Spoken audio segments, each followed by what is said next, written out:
to Beyond the Sim. I'm your host, Shaun Cole, with our co-host, Billy Strange, in the audience today. How you doing, Billy? Hello.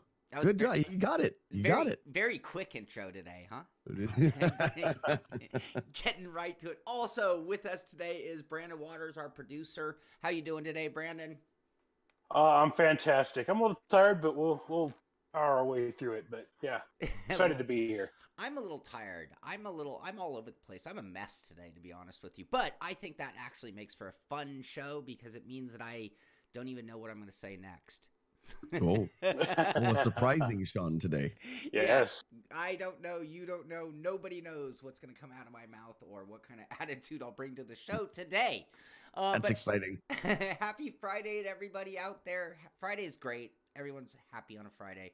Even if you're running amok, you're happy because it's the weekend, and that means what? Nowadays, that means racing's back on TV. It means we have sim racing stuff going on. So, Billy, what are you up to in sim racing? Yeah, well, before we get to that, just a reminder that everybody, you can post questions for us. Just kind of let us know with Q&A before you post the question. That way we can get to it at the end. Beyond that, let's see, what did I do this week? I tried doing an rFactor 2 video for Sebring with IMSA cars, if you will. I don't know what happened to their AI. It used to be really good. And that track, they can't stay on the track. No matter what aggression level, no matter what difficulty level I put them at, they go off the track, they spin out, they run into each other. They've gone completely off the rails. So that was disappointing. I decided not to do a video on that. Video aborted. Video aborted. Once again, I've adjusted my volume. Hopefully it's a little better. Sorry, everybody. Another aborted video, and for the very funny reason hearing you talk about it, but you've become very AI critical or sensitive, haven't you? It's just, well, you know, if you're like, I would say a good portion of us, especially those that maybe have a very active exterior life outside of sim racing, whether that be just other activities, job, family, what have you. For those of us that have a lot of that, and especially for those of us that are on the West Coast, if you're on the West Coast, it is incredibly difficult to get in to a league or find sim racing at your time, because it seems like everybody is asleep by the time you're ready to race. When it gets late, you know, later in the evening, 8, 9 o'clock, the majority of people aren't around to race. So it makes it difficult. So then you have to find ways to be entertained, for lack of a better term. And so AI would be the next likely step. So not having good AI is frustrating because it's a way to recreate race scenarios, you know, at your leisure. Sure. And whenever you can run. So yeah. And then I did take the new 2 cars out for a spin in Dirt 2.0. So that's the C4 and the Fabia, and that was fun. Force feedback still isn't fixed. I'm very worried that it may never be fixed. Well, I mean, if you look at their trending pattern, let's say, especially if you go back to Dirt 4, they didn't really fix anything. They had a couple minor things that they kind of patched up, but anything major, they really didn't touch. So I'm afraid that they've got all these pieces of content coming up that they have to put out, since they've already put out a roadmap. This is when it's going to be delivered, and the focus is on that. And even though they said, well, we're looking into it, I don't think, at least I haven't seen it addressed. They had an audio issue where the audio cuts out. I've only had it happen to me once, so it hasn't affected me that much. And there's a couple other issues. We have the force feedback, and some people are having issues with soft lock and that kind of thing. And I'm just afraid that because of the focus is on upcoming content, that those things aren't going to get fixed. So that worries me a little bit. Yeah, that's so. But those cars are fun. If you are having fun with Dirt Rally 2.0, then I think those are a great addition. They're good cars to run. Beyond that, I did keep saying Beyond because I started saying Beyond, and now there's way too many Beyonds going on. Beyond the Sim. That's right. Let's see, rFactor 2. I found a mod on Race Department for 2018 NASCAR Monster Energy Cup cars and tried it out on their Apple Valley Speedway, which is California Speedway. Track's a little bumpy, it seems like, for the cars, but all in all, it was still fun. And then Assetto Corsa, we have obviously Formula One this weekend at Melbourne, but there are the supercars and I believe a GT3 race there as well. So I redid the AI for the supercars at Melbourne, and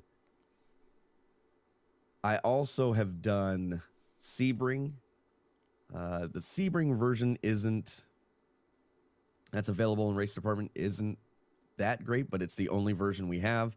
So I've kind of debated on whether I should put out a video on that one during this whole week, but people are like, no, we're running it. We really want to do it. So I've also redone the Sebring AI, but that's not out yet. That'll be out either today or tomorrow. But the Melbourne one is out, and that's a lot of fun. Even though the track is a conversion and there's not a whole lot of feeling in the track, it's fairly smooth.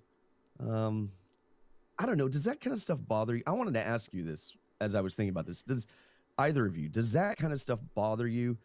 I don't know if because of my background, it doesn't bother me as much. And I mean that in the sense that when I showed up to a racetrack, especially with dirt, you get people that were complaining, oh, it's going to be too heavy tonight, or it's going to be too slick, or look, it's already blowing dust, or it's going to be too many ruts. I never looked at it that way. I just raced the track because that was what was given to me. So I don't know if I'm kind of on the very exterior, on the periphery of all this, where it doesn't really bother me as long as it's kind of close. This kind of parallels the whole topic, in my opinion, of rule packages in general.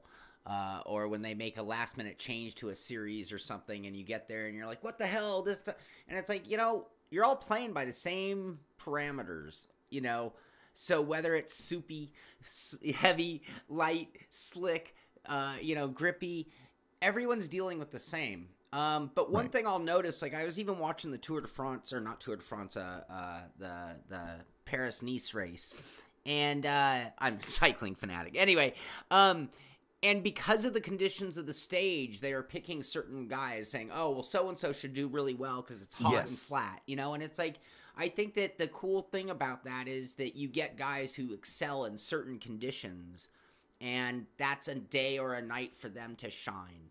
And maybe the guys who hate those conditions in particular are throwing their hands up. When I used to cyclocross race, I hated dry conditions, dry and dusty. It was like, that was my worst. It's when the track is the fastest, but it's also the least fun to drive or ride, in my opinion. And on the days that it would get really muddy, I'd get a big smile on my face because the worse it got, the better I did. I was just better at dealing with adversity, or just horrid conditions. So I actually like having drastic differences because it brings out that extra element, and it also changes. I always feel like, even with weather conditions, I feel like sim racing is a little bit of a racing in a vacuum. Like, we've created this perfect world that we control everything. Right. And so any time that gets broken open, I'm actually happy. Yeah, I would always find there were definitely conditions that I excelled in the real world, and I feel like to a degree it's kind of the same way depending on the car and track combo and maybe how familiar people are with the track. I think the less familiar people are, I tend to do better. Right. If there is, people have been running something for a long time, I'll just be okay. I tend to feel like I adapt more quickly than a lot of people, but then as people put in more and more laps, they tend to find those little tiny things that I don't necessarily think of, because I still think of in terms of real world racing. Like, I'm not looking for, can I exploit X, Y, and Z? I'm thinking like, in real world, I would not be able to do this. So I don't try it. And I think that's a fault of mine when I go to race virtually. In fact, I did it when I was running that supercars at Melbourne. There's the long curved back straightaway, and then there's like a hard left and a hard right, and then another long kind of curving straightaway coming towards the end of the course. Well, on that particular track, I wasn't thinking that I could really cut hard on that right-hander. So I was just right front, just ticking the curb and going across. You can actually cut almost a full car length over, which I didn't find out until I, by mistake, did it later. But I don't, you know what I'm saying? I don't push those boundaries because my brain doesn't go into, I can do that. I go into, I'm not supposed to do that. Right. So sure, you see curbing and you're like, well, I'm supposed to keep my inside tires at least on the curbing. You know, I'm not supposed to cross the curbing, so to speak. Do you think that quick aptitude or that quick learning or that dealing with adversity, different conditions, do you think that comes, I mean, is that like an experience thing? I mean, I'm assuming certain people with certain talent are going to get it more quickly, but do you think that's just from being more of a veteran of racing in general? Well, I mean, yeah, I think you allude to both of it. I think certain people just have a natural ability. If you take like a Kyle Larson, for example, that guy doesn't matter what he gets his hands on, and it's virtually or in the real world, he has a natural ability to understand the information that's coming at him. Right. And while he has a ton of experience, and that's the other side of the coin, I think the more laps you can do and the more different experiences, right? There's that argument where if you concentrate and focus on one thing, you're going to be really good at that one thing. But I also think there's a side of it that says, and the reason I think people that race in the dirt can be so versatile is because they sit there and they say, I've got all these different conditions that I have to race in at all the time. Go, Shaun. So there's all these conditions that I have to race in. And so now that bank of knowledge comes into play quicker because I've already seen a condition like this. I already know a track that's similar to this. I can pick up on this quicker.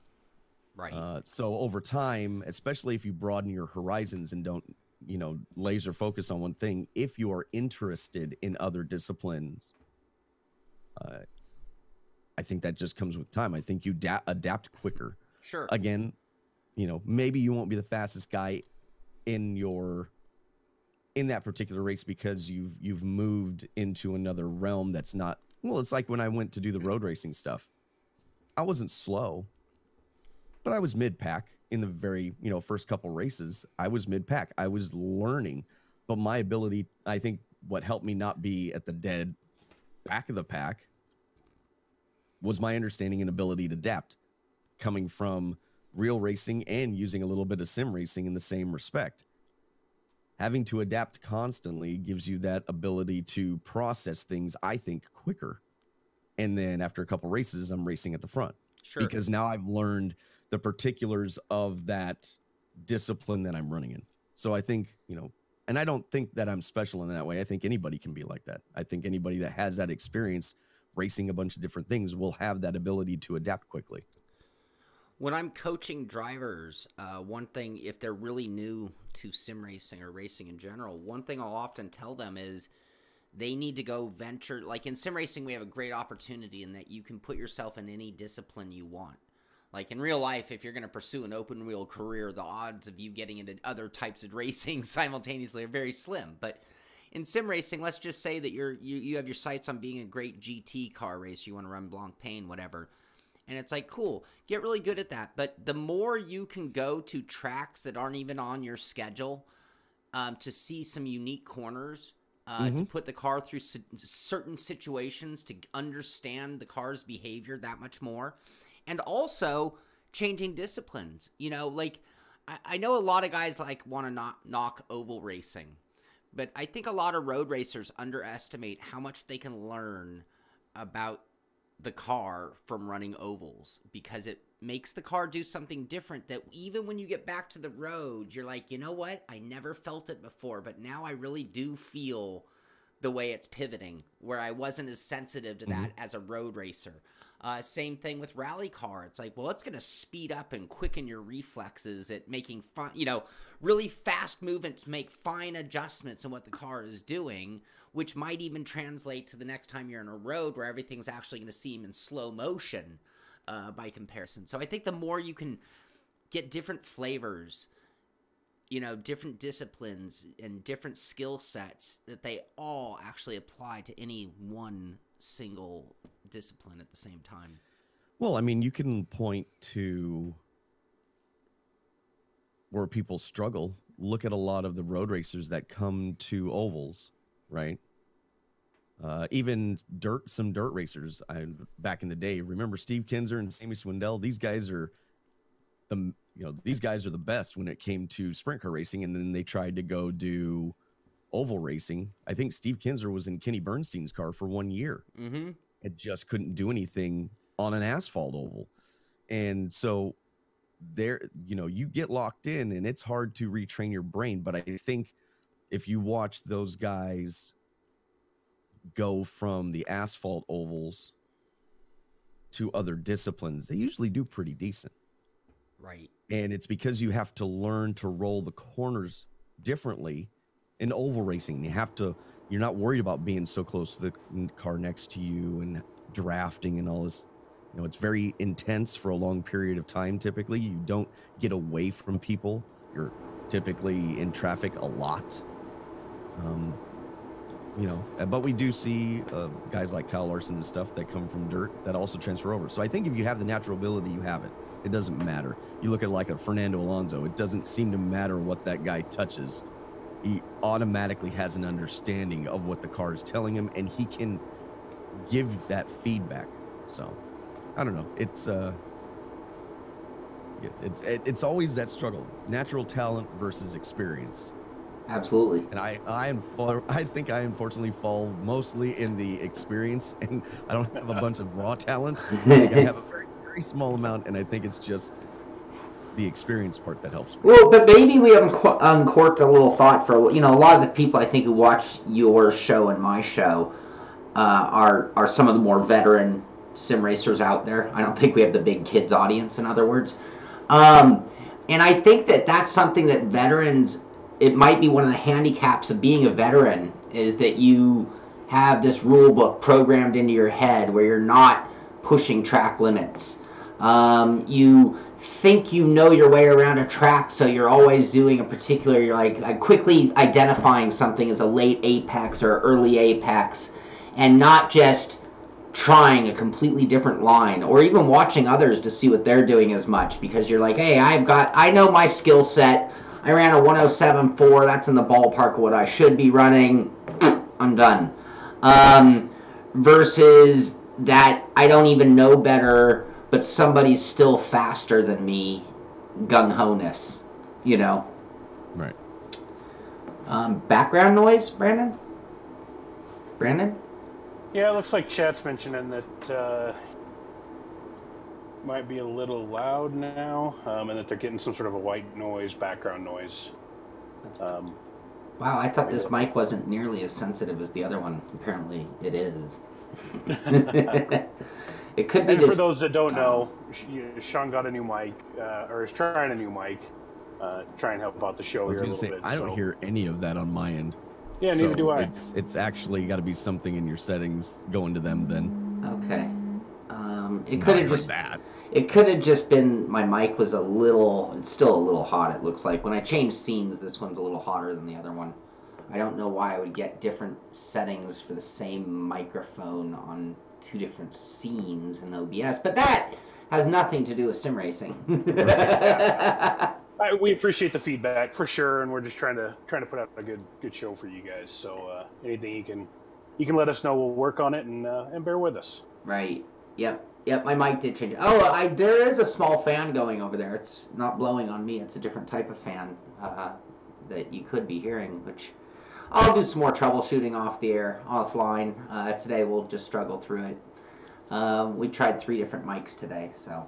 Anyway, what have you been driving, Brandon? Anything else, Billy? No, I was gonna ask Brandon, but you got it. Brandon, what have you been driving? Let's see. What have I been up to? I watched Billy's video last night on the supercars, which is fantastic, and I'm still wonder why we have not had a supercar league that we've done. Just watching that gets me excited. Those are fun. They're good cars. The V8's Corsa mod is what it is, and they're fun. I like it. Yeah. So I get excited for that. I've started my indoctrination to the green hell, trying to learn. Of all the tracks in sim racing, that's probably the one that I have the least amount of time on, because it's never presented great racing to me from when I've been on it. So I've never really been that excited about it. But trying to see if I can get up to speed for endurance stuff. And then I mentioned last week that I picked up I'm going to call it a hobby, but got a 3D printer, and I didn't read the whole manual, unfortunately. I missed the fine print that said that, if you want to pick up, a drinking problem and some rage to buy a 3D printer. So, because learning that, there's, you got to adjust to it, and there's a lot to pick up. But I'm finally getting the hang of it, and they need to rewrite the manual to say that your first projects, which are usually utter failures anyway, are actually built to be broken in anger and frustration. Yeah, pretty close. And so between learning that and the 3D modeling software and then the slicing software, and last night I had my first 7-hour print, so I was up till 3 a.m. So oh damn, babysitting that. But yeah. Other than that, that's about it. Hopefully get back to doing some more driving this weekend and some more driving next week. Very cool. I'd like to avoid this conversation. I don't really want to talk about what I drove this week. Oh come on, now you're a sim racing channel. We got to talk about you sim racing or driving. I'm getting out of the business. I'm done. I'm retired. This is it. This is the final show. I've had it. I did some Wreckfest, which was awesome and fun with the guys. Did that. I played a bunch of Dirt Rally 2 this week. I just was like, I'm going to do some solo career mode stuff. I want to test some hardware that I was working on. And Sweet. I just did a bunch of Dirt Rally and had a lot of fun. I did one of the daily challenges and didn't. Mm-hmm. I was, problem I have is if I'm filming, it's really hard for me to focus on racing. And when I say filming, I mean different than live streaming. Because I need to move the camera and lighting is compromised. Thinking about other things. Yeah. And I entered a daily challenge. And, what a stupid thing that was to do. Because I didn't realize that you can't restart the daily challenge. Like, you get one shot. Oh, yeah, it's one shot. Yep. And so I crashed like 4 times. I'm driving off the track. My car's a mess. And I'm like, I didn't even realize, like, and I'm stopping to, like, move the camera. And, and nothing mattered. I'm hitting the pause button. I don't care. And then I finish, and it's like 1700th or something. And I was like, oh, you gotta be kidding me. It was just like, so, like, there wasn't even a real name near me. Every ranked player, Dirt Player 2. And it was like, oh, wow, hopefully no one scrolls that far down. But I had a lot of fun playing Dirt Rally 2. Then I won't tell you where I finished the time trials when I did mine. OBS is picking up a different mic on Discord. Is it hearing my Discord conversation? It's never done that before. I screwed things up today, you guys. I'm sorry. I shouldn't. It's no worries. I threw so many things at myself today. Anyway, the good news is the first scene was good, so we can all Michael Clark, despite our technical failures. Now I'm blaming you guys, by the way,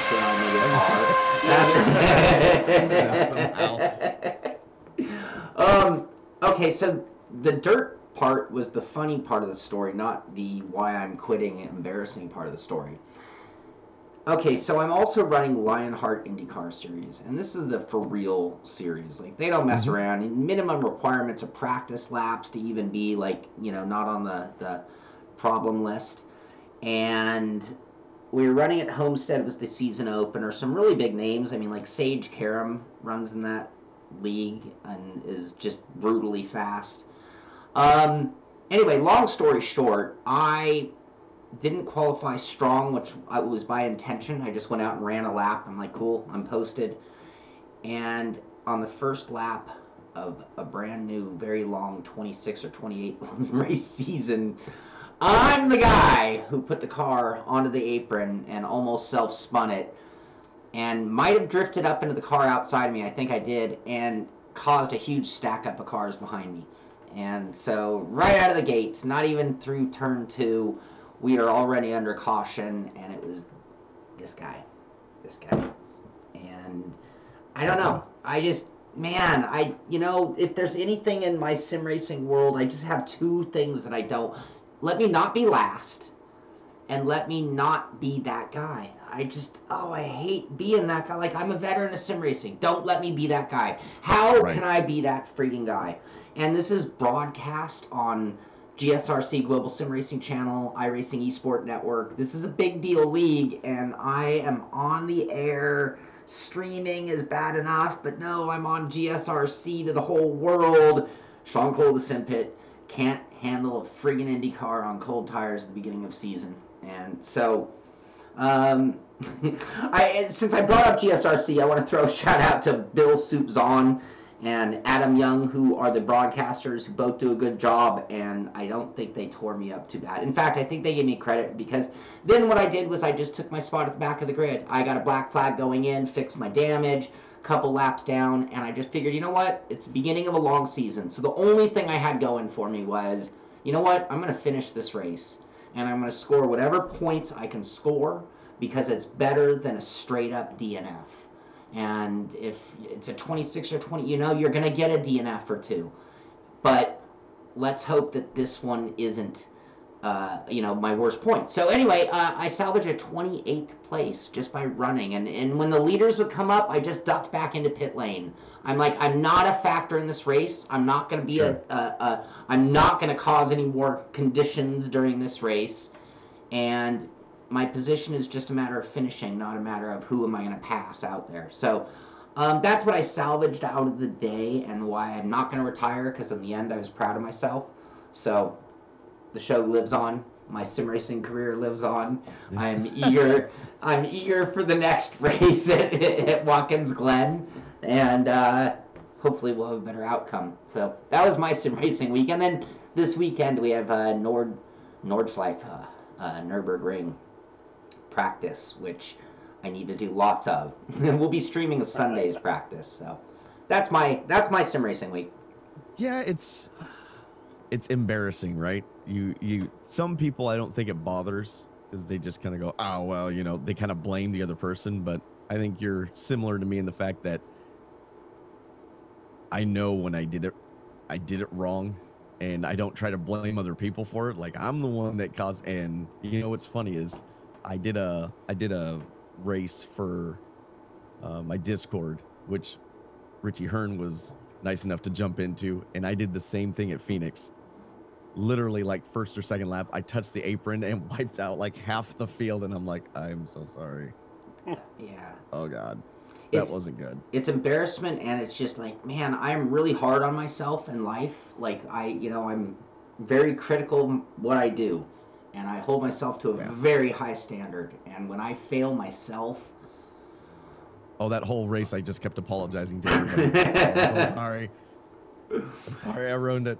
You're not even supposed to chat, and I was like, I don't care, they can penalize me, but I'm like, I'm so sorry, guys. You're not even supposed to do that in that league, but I couldn't help it. It's like, I can't let it go unsaid. Right. Sorry for that, but anyway, very much looking forward to the next race, and I've already kind of recovered emotionally from it, but it was really hard. It was really hard to compose myself on the stream too, because it was like, I'm sure I was like, everybody's watching you, and you got to sit there and, like, you can't just let it out and just be like, mother blank blank blankety blank blank. You've got to be like, serenity now. Yeah, I couldn't cry. I couldn't call my mom. I couldn't just hang up on the whole thing. I had to write it out. Stupid wheel. Yeah, and you couldn't blame anything, right? No. Stupid wheel. No. Let me ask you this, Shaun. Pedals came unplugged. The best equipment on earth. I couldn't complain about anything. It makes it so, you know, we've all been there, right? And chat's sympathetic with you. Everybody's done that and been that guy. I had a similar experience at Daytona. We've talked about it on the show. You know, I wrecked our all-star car, you know, with all the hitters, you know, from YouTube, you know, and it's like, oh man, it took us out. But so we all process that a little differently. But personally, for both of you, and Shaun, we'll start with you. How do you personally recover from that? I know for me, it was Sebring. I had to get in the car at Sebring. I had to do well, and I had to not take us out of the race. Priority number one. So, how about you? I think there are two parts for me. There's the instant part. So I'm on a live stream, and I'm still in a league race that I care about the outcome of. So there's the quick recovery aspect, which is forget embarrassment, forget tears, forget punching bags or anything else you do. You need to service your car, get back on the track, and make a decision about how you're going to proceed forward. So that was part one, and that took a while because I don't drop things very quickly. So I had to let my sensibilities do certain things while my emotions just kept going crazy. But it was like, okay, but that's why I got a black flag, by the way. I didn't recover quickly enough. So as I knew I had to go to pit lane because I had damage, I didn't have the sensibilities to get in and out properly, and I picked up a black flag, which actually added to the injury, because now on the next restart, I'm going to have to come back down pit lane again. So had I done better at forgetting everything behind me, focusing on the goal, I would have not had that black flag. But I did do it well enough to not be the guy to just say, oh, screw it, and hit escape and look for the exit.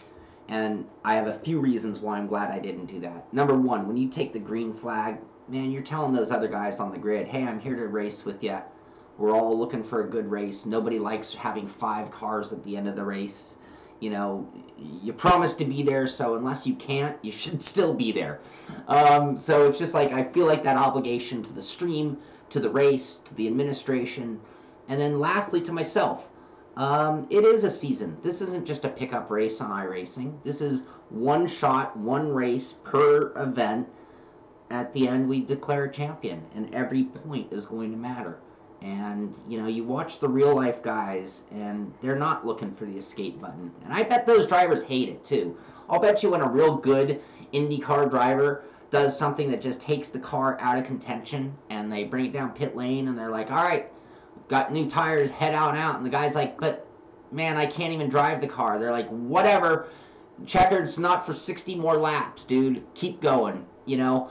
I bet they hate it, but it's your job if things are for real. So that was short term. Sorry, I'm way too long here. Long term, it was just being proud that I did the right thing in the end. We're all going to make mistakes. You know, I'm not perfect. I hold myself to a perfect standard, but then reality is I'm not perfect. I'm going to make a mistake here or there, and you just hope that you learn from them. You know, the only reason I had a mistake was because I got myself overly nervous before the start of the race. I was so tight on that wheel going into turn 1. I was at full pucker, full oh shit, full butterflies, you know, and it's just, that's not a way to enter a race. You need to calm yourself down, and I didn't. And I've worked with Fabio Martins on mental coaching. You know, I'm supposed to be good at this stuff, and I was completely unable to settle down for the race. So I guess learning from it is how, you know, like next time I'm gonna have to, you know, spend a little more time with the eyes closed, getting the head in the game, you know, centering yourself. Yeah, and I just didn't, you know, do that. And streaming makes that more difficult because you're doing other things first. Yes. But still, find that 5 minutes somehow. If you're gonna be a real racer, you gotta get your head in the game. And so that's what I'll take away. I can guarantee you that it will not happen again for the same reasons. You know, I'm not saying that I won't have another first lap incident again, but it won't be because I was emotionally not where I needed to be. So I always found that if I was that ramped up, like getting in the sprint car, I know like starting on the pole in the main event for the first time, I was like, rah! Like I was just, I was excited, but it was a nervous excitement. And I found that simply doing some sort of physical activity just before I got in the car would calm me down. Yes. Same thing. I don't really get nervous with sim racing. I'm sure if there was something on the line, I might get a little more nervous than usual, but I don't have those kind of nerves. And if I ever do kind of get like, I don't want to screw this up for everybody else, it's kind of like a deep breath and just kind of thing.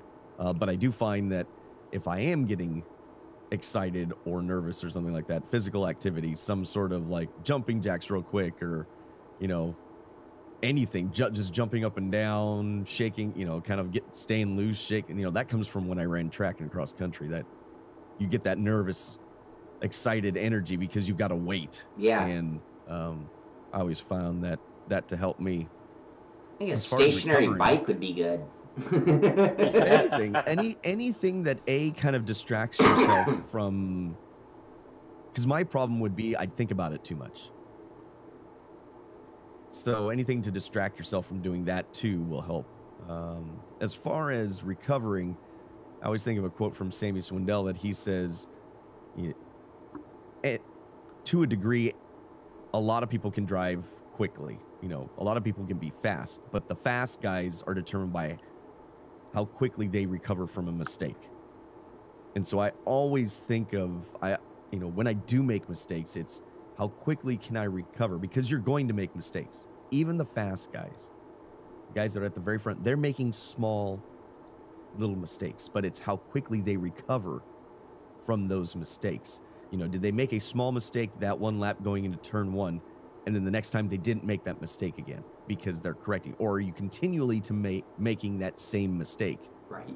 Where you can make quick laps, but now you've gotten into the habit of making that mistake and you're not getting yourself out of it. Or when you do make a major mistake, how quickly can you get yourself mentally back into what are the things I need to do? You know, and that comes from discipline, but that also comes from experience. Like I think you have to make those mistakes in order to know next time, okay, I remember last time I let it get to me. I need to focus, pay attention, you know, go in and check box, you know, the actual things I need done, not everything on the list when I go into the pits, that kind of, and I've done that before, like gotten frustrated with myself for making just a stupid mistake and not, you know, tick the right boxes when I'm going in the pits, or, you know, or gotten caught up in somebody else's mess.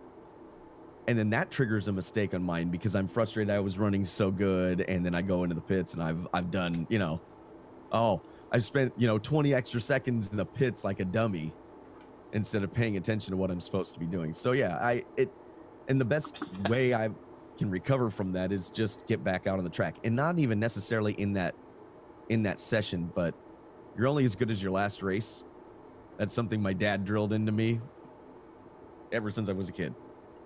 You're only good as your last race, and all people remember is going to be your last race. So if you had a great last race, that's fine. You are great until the next time you step into the car.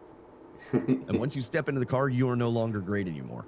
Right. You're back at ground zero. And if you were terrible the last time you were out, once you step back into the car again, you're back at ground zero. You have a chance to improve.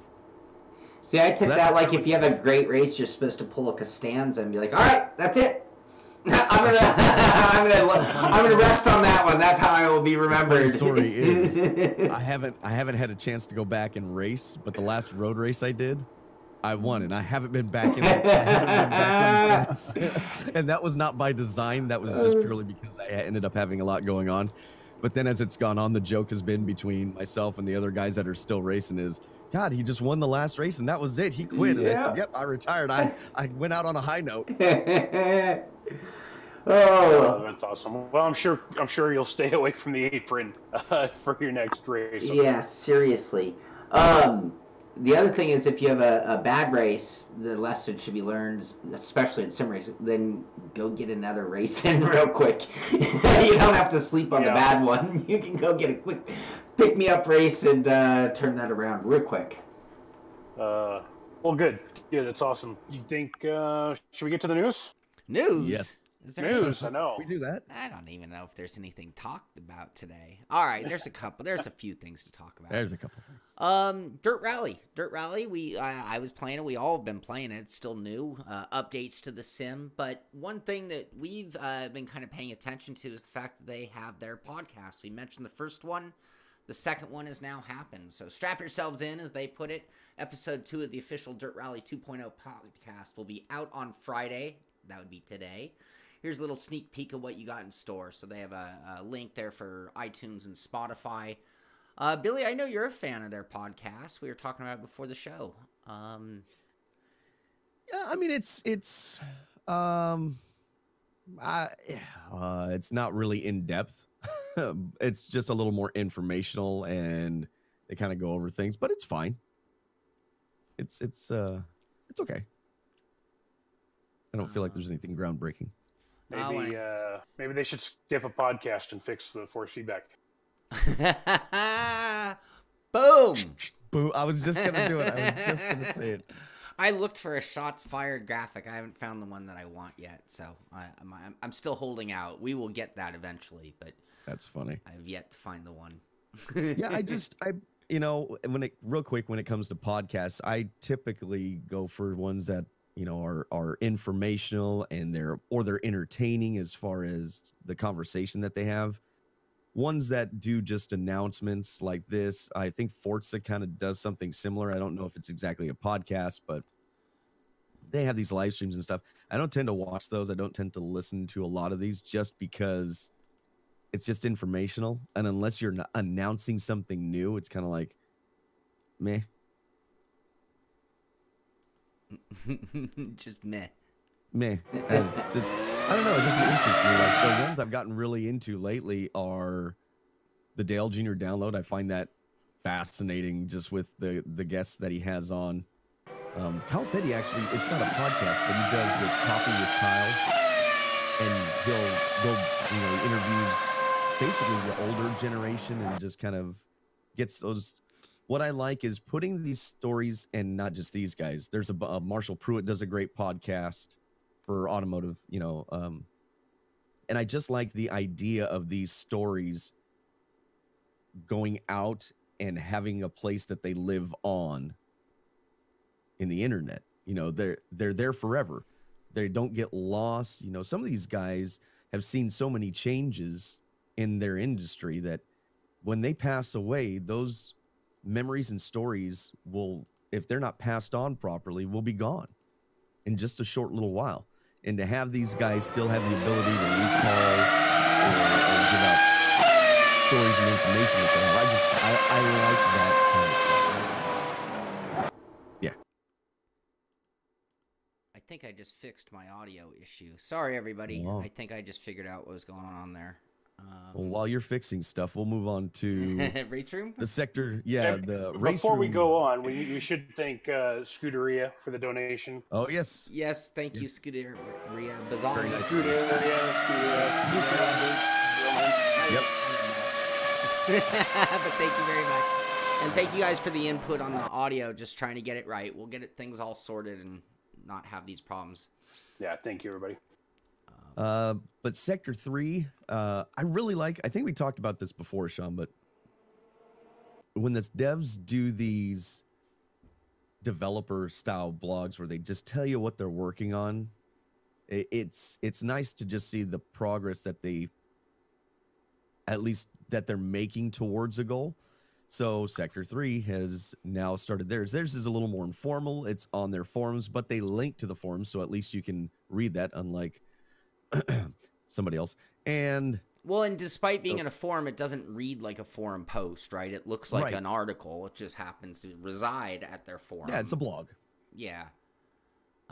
So they're talking about adjustable tire pressures that they're working on, which I know is one of the big arguments that people like to levy against RaceRoom for it not being a sim. I don't feel that way, because how I look at it is the crew chief has given me the optimal tire pressures that they should be at.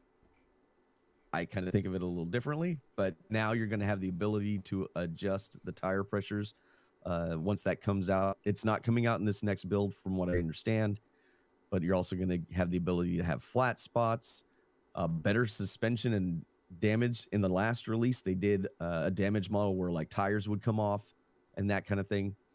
Pieces would fall off and stay on the track for a certain amount of time, but they had a couple bugs.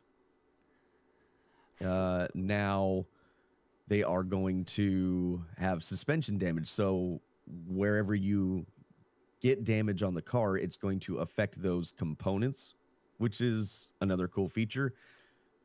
You're going to have I'm so good at English.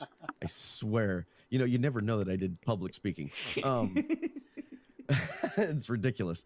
Anyway, so they're going to revise their damage settings so that you have none, minimal, and then complete. I'd like a little more options in there to turn the individual things on and off, but they are revising that damage setting. Stuff going on with dedicated servers, shared memory API. They're changing a bunch of stuff in there to give more information for people that develop apps. So Crew Chief is a good one. That's a real popular one, but there are other apps out there that will hopefully give you more information. Support for web-based in-game overlays. They're putting in a new Aussersleben layout. They're doing more physics updates to older cars. Fnatic SDK updates. So they've got a lot going on. It's good to see that. I think what's encouraging, if you're a fan of RaceRoom, is to see they're obviously having some sort of success to be able to continue to innovate and develop their title. Yep.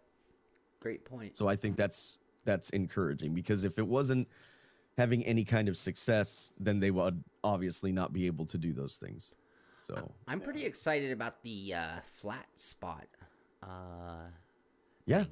Because flat spot, I mean, even at the lowest level of racing, if you really lock up your tires and flat spot them, it is detrimental to the rest of your race. I mean, it's like, it screws up the feeling in your wheel. It screws up your force feedback. It screws up your braking, because now the tire wants to find that spot every time, too. So, anyway, that's kind of cool. That's something that's sort of, you know, we're looking at the way sim racing has changed recently with dynamic tracks, dynamic weather, road, degradation, things like that. The tire being the most important part of the car side of the simulation. Flat spot is right in line with those next level things that we're demanding of our sims today. That 10 years ago were sort of, well, you'd hear them occasionally. Live for Speed might have flat spotting, actually. Yeah, I mean, again, we're all kind of working towards that same point. It's just how everybody is going on. And RaceRoom is one of the oldest sims besides iRacing that's still current. I don't know if anybody realizes that, but that's a 2013, basically, that's a 2013 sim. And it's the oldest one. It's before, I believe it's for rFactor 2. It's definitely before Assetto Corsa. It's before Automobilista. I mean, the list goes on, but it's still a current sim, but it is one of the oldest ones available right now. So this brings up a good point, and hopefully you guys don't mind an interjection here in the news topics, but Neon Knight brought up a question I was going to say, I think people have come to expect that. What are we?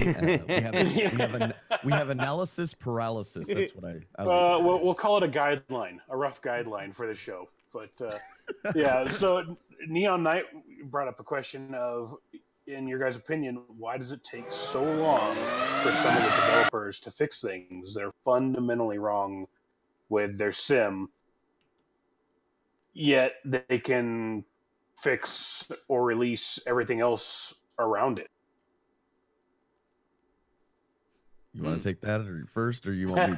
I'm like, do I take this from the cynical side of things, or from the positive side of things? Politically incorrect response, Sean. I think sometimes that things that should be fixed that aren't being fixed are because, I hate to say it, because they're a lot more broken than they want them to be. and so whatever work they may or may not be throwing at it is not getting the results they want. So let's, you know, and I was going to use an example. Let's not use a real life example. Let's say game ERT 3. I like a real life example. Let's say ERT Alley 3. I'll say it. Had a force feedback issue. Let's just say. And let's say the developers are madly trying to figure out why their force feedback cannot be timed with the game, because it's not just giving the effects to the wheel. It's that it has to actually coordinate and be timed with what you're getting in the game, or there's no point in having it too. Well, and that also deals with road surfaces and everything else. Yes. So that all plays into what you're feeling. And then maybe other things that they've implemented since other ones, like more road degradation and things like that, or weather effects. Maybe that even makes the force feedback even more complicated. So maybe when it's a long time on something, especially as critical. Now, we're still in a short span of time when we're talking force feedback, so I'm not calling them dead on the force feedback topic just yet. But, you know, at some point when you see something that's lingered in the Sim's lack of developing or giving it attention, I think maybe something under the hood is a lot more broken that they don't want to let you know about either, because it could be expose the flaws. Yes, exactly. In other times, I think it's just because their focus is always on the dollar. These companies are trying to make money. They're trying to, you know, survive in many cases. And so they're focusing their attention on DLC content, things that are going to bring in more people. Because new DLC isn't just the money of people buying it, but it's like a whole nother round of attention. So, like, fixing force feedback will bring in a certain amount of people, but bringing in another genre of racing or another car pack or something is likely to bring in even more people, or certainly make them more money. So I think money will always be part of the equation as well. Yes. Did he cover your thoughts on that too, Billy? Or yeah, I mean, he pretty much got what I was gonna get to.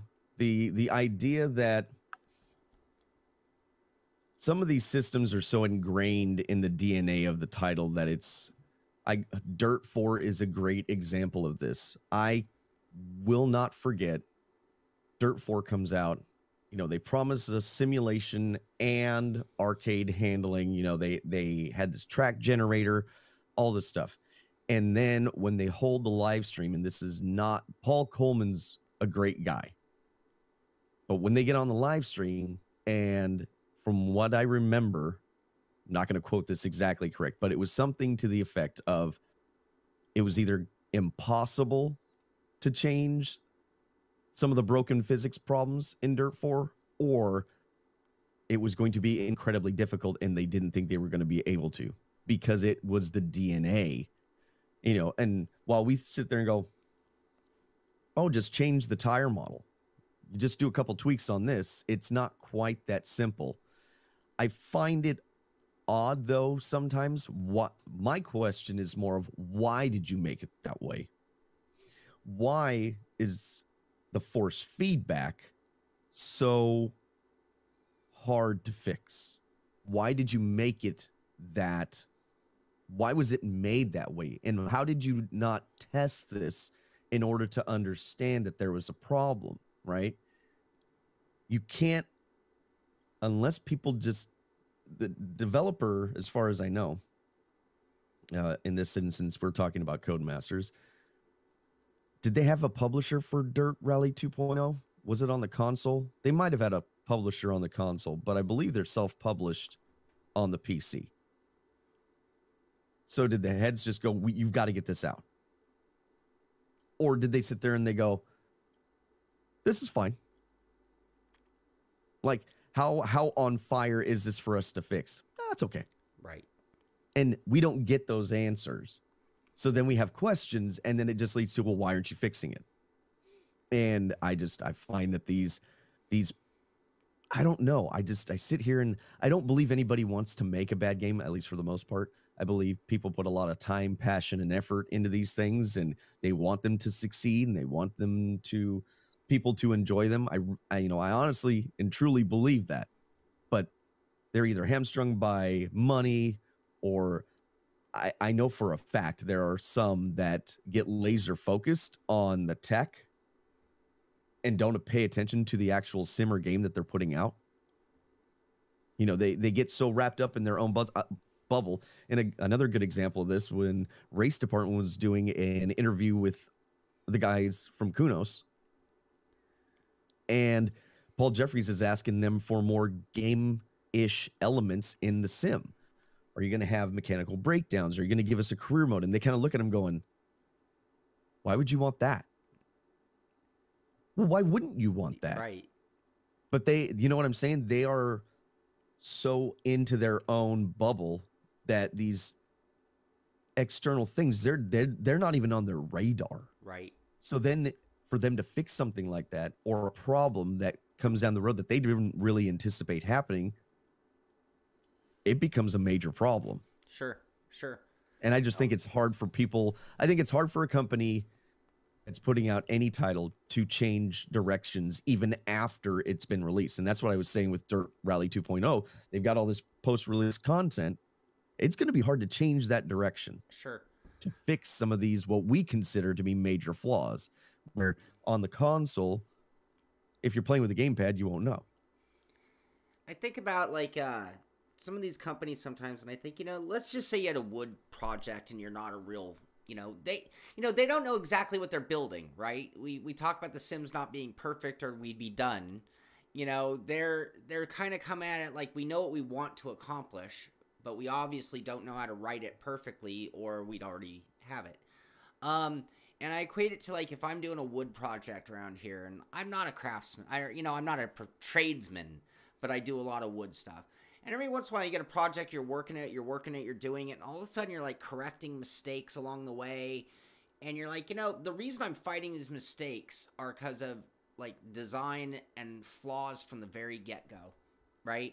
And I can keep working this circle trying to get it right at some point with all my tweaks and balances. Right. But I also know perfectly well that if I really want to get it the way I really want it in my mind, I had to have done it differently from the very beginning. Now, do you really throw that all away?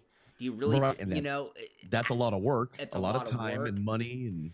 And you're going to get close to your goal. That cabinet is going to be a cabinet. But now with my mistakes and what I've learned along the way, I know it's never going to be as nice as the one that if I just threw it all, if I burn this and start it over, then version 2 is going to be awesome.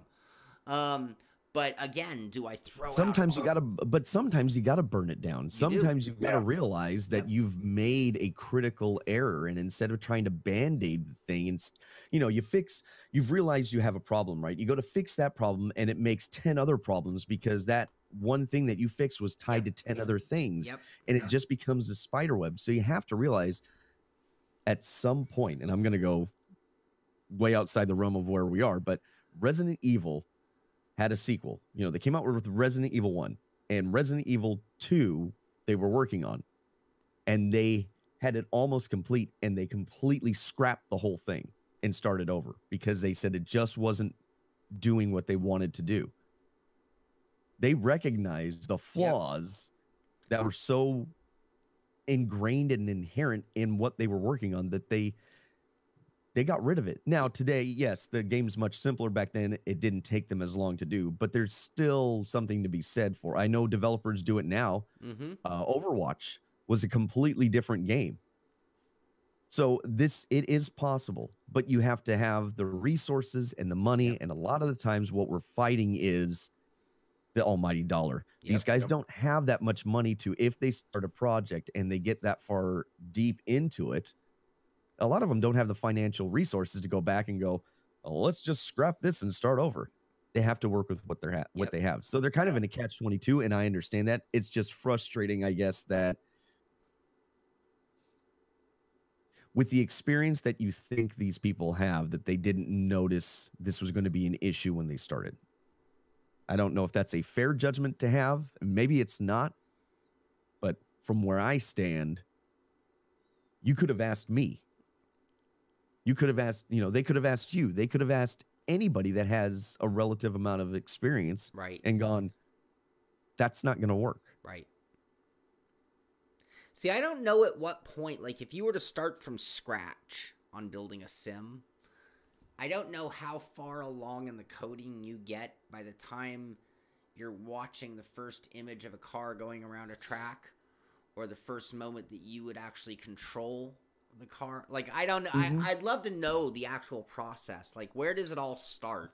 You know, I mean, obviously you have a blank canvas, you know, with not one or zero on the page. And, you know, it would be interesting to know at what point could you actually bring in a beta group to be trying the product. See, there lies the problem, is that you get fanboys that like whatever you're doing, right?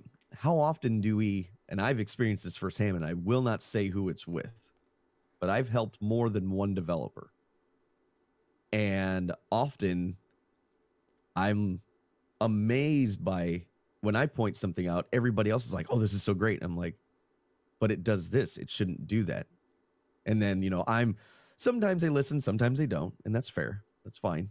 You have your artistic vision of how this is supposed to be. But I know from when companies have beta testers, they're usually fans of the game. Yes. And oftentimes they will not be critical. They aren't critical, or they don't have the experience in other things, i.e. racing. Since we're talking about sim racing or other sims, to go, why are you doing it that way? Point to this example over here. This is a much cleaner example of what you're trying to do. Right. Just do that. Yeah. Why aren't you doing that? Or you're trying to emulate this card. This one's already been done over here, and this one feels phenomenal, and this one doesn't feel good at all. Why? You're missing something in translation here. This doesn't feel right, you know. But the problem is, you get fanboys in there that often will just stoke the fire. Oh, this is so cool. This is so amazing, because they're just excited. Mm-hmm. It's that new car smell, right? And I can't really fault them for it, because if you're a fan of that particular title, oh, it's cool. I get to see stuff early. It's cool that I get to be on the ground floor of development. And I don't want to piss anybody off. And I just want to be here, and I want to help make it better. Right. But they don't want to lose that privileged status either. And that's the problem. And maybe that's my problem. Maybe I'm not worried about losing that. But yeah, I've seen it firsthand. So it's hard. Developing this stuff is not easy. I'm in no way saying that this is, you know, copy paste, put here, and away you go. You have a brand new title. I'm not. I obviously only have a very small understanding of how difficult it is to develop one of these things. So I'm not disparaging anybody by what they're doing. It's just sometimes I see processes that can be streamlined, or things that could be corrected. Right. I think it's more of a complex issue than we probably understand. And a lot of it depends on the dev house, right? So, you know, a good example is that Kartcraft, super small development team, super small project, you know, in the grand scheme of things. I mean, it's still a massive undertaking, but you know, I'm in their Discord, and you can speak directly with developers. They're really good on, you know, feedback. How's it feeling, guys? What's it doing? You know, and somebody will, you know, they have some curb oddities they're working on, you know, and it's like, oh yeah, it's, you know, it flips over this certain curb, and, you know, before you know it, oh, okay, boom, we'll get that in the next patch. But then you have other companies like Codemasters or Turn 10, which is a good illustration of your Resident Evil talking point, Billy, is the fact that they didn't go for Forza 8. They went, you know what? We need to fix 7. We've got a broken product. People aren't responding well to it. We need to fix it. And sure. Codemasters, where credits due, yeah. Yeah, you know, and Codemasters, these are big game companies. You know, Cody's has been around for a long time. They're the peak for mini series and franchises like F1, which is a huge title in racing. And they have these timelines. You know, if you've ever seen any of this, they have this all mapped out in the game development. So when a big issue comes up, I don't know how much they account for going, oh, we need to stop everything else we're doing and fix this, or if they just try and work it in, or if they just say, okay, well, it's big enough, it has to go behind our roadmap of our development schedule, because we can't the money dictates that they can't change that. The double-edged sword is that when a developer tries to be as transparent as they can, people get unrealistic expectations. Man, this time change has screwed me up. I'm gonna blame it on that. So they get an unrealistic expectation, and as we know, in development, things change, and maybe what they had once were going to implement, they've realized that it's just not possible at that moment in time, or it's not the best use of their time and resources, so they move on to something else. And then, fanatics tend to hold that over their head. You promised us we were getting this. Right. And so it's a double-edged sword for developers. I don't envy the position that they're in, but it would be nice to get some sort of clarity. And I think going back to the developer blogs, I think that's a good way to kind of just show people what you're working on. You're just not out in the ether. It's everything's hush hush, and you have no idea what's going on with your favorite sim or what have you. Well, that kind of gets back to the news topic we were on, which is the modern approach, which I do respect and love. And rFactor does it with their roadmaps. Sector 3 now doing it with their developer notes. Various different dev blog techniques that have been used, whether it's videos or podcasts. But it's like, I do appreciate, and one thing, and I think someone mentioned in the chat, but it's like, the flip side is when you look at a sim like an iRacing, where it's like they give you little hints of what they're working on, but for the most part, we have no idea what they're working on. We usually know their big three, we'll call it, big three things that they're currently working on, and that doesn't even mean they'll all be in the next build. But it isn't until the release comes that you get the entire release notes of all the little things that were maybe being worked on for the last 12 weeks. But in the case of iRacing, they keep that all inside the walls. It's almost hard or impossible for somebody who's not an iRacing member to even know what those are. If it weren't for like news shows or them blogging certain things, but they don't put their entire release notes even on their blogs, to the best of my knowledge. Right. Not iRacing. That's correct. So, all right. Well, speaking of reactive and active developers, our next news story. Live for Speed. Man, these guys are on a roll. They are. Yeah. The sim that just keeps kicking. Yeah, they talked about their VR update that they are testing. They talked about a server thing that they are testing. They talked about an update, but they really didn't even tell you what was really going on. And then all of a sudden, lo and behold, on Wednesday it actually came out. Full version U now available. They call it a minor update, not related to the recent progress report. So that's what I was getting at. This has nothing to do with the VR or the server stuff, but new options, AI and VR improvements. So it still does mention VR. And then they have a full list of things. So again, another update, another patch, more news from Live for Speed. Even though I have this note sitting right here saying LFS, I still haven't downloaded it. That's on my list. I'll get to that this weekend. They definitely deserve a little bit of attention there. Sure. And this goes back to active sims. I forgot about Live for Speed. So Live for Speed would actually be next to iRacing would be the oldest still active in development sim. Yeah, absolutely. Technically. Do I have a date here? So they are on S3. We established that talking about it. They do not. 2002. Live for Speed has been in development since 2002 by a small team dedicated to making the best online racing simulation. When did that come out? About the same time iRacing did, or a little before? Before, yeah, it was just before. Oh, okay.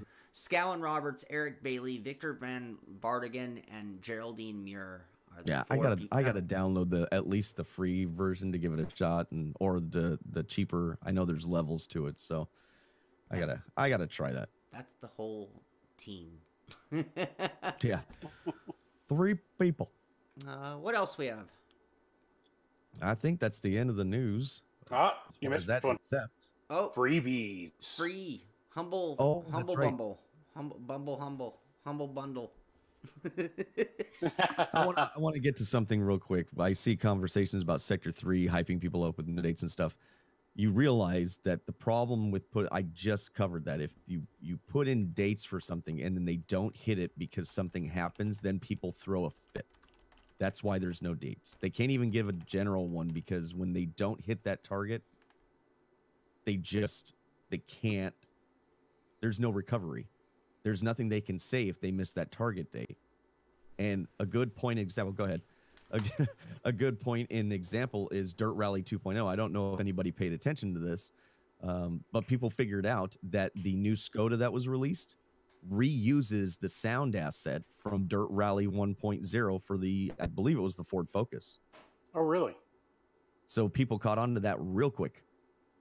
And again, they gave themselves a drop dead date. And the reason that they used that asset was because I put too much emphasis on the ass part, don't I? The reason is because they were actually getting the raw data from a Skoda Fabia. But the problem was it wasn't ready.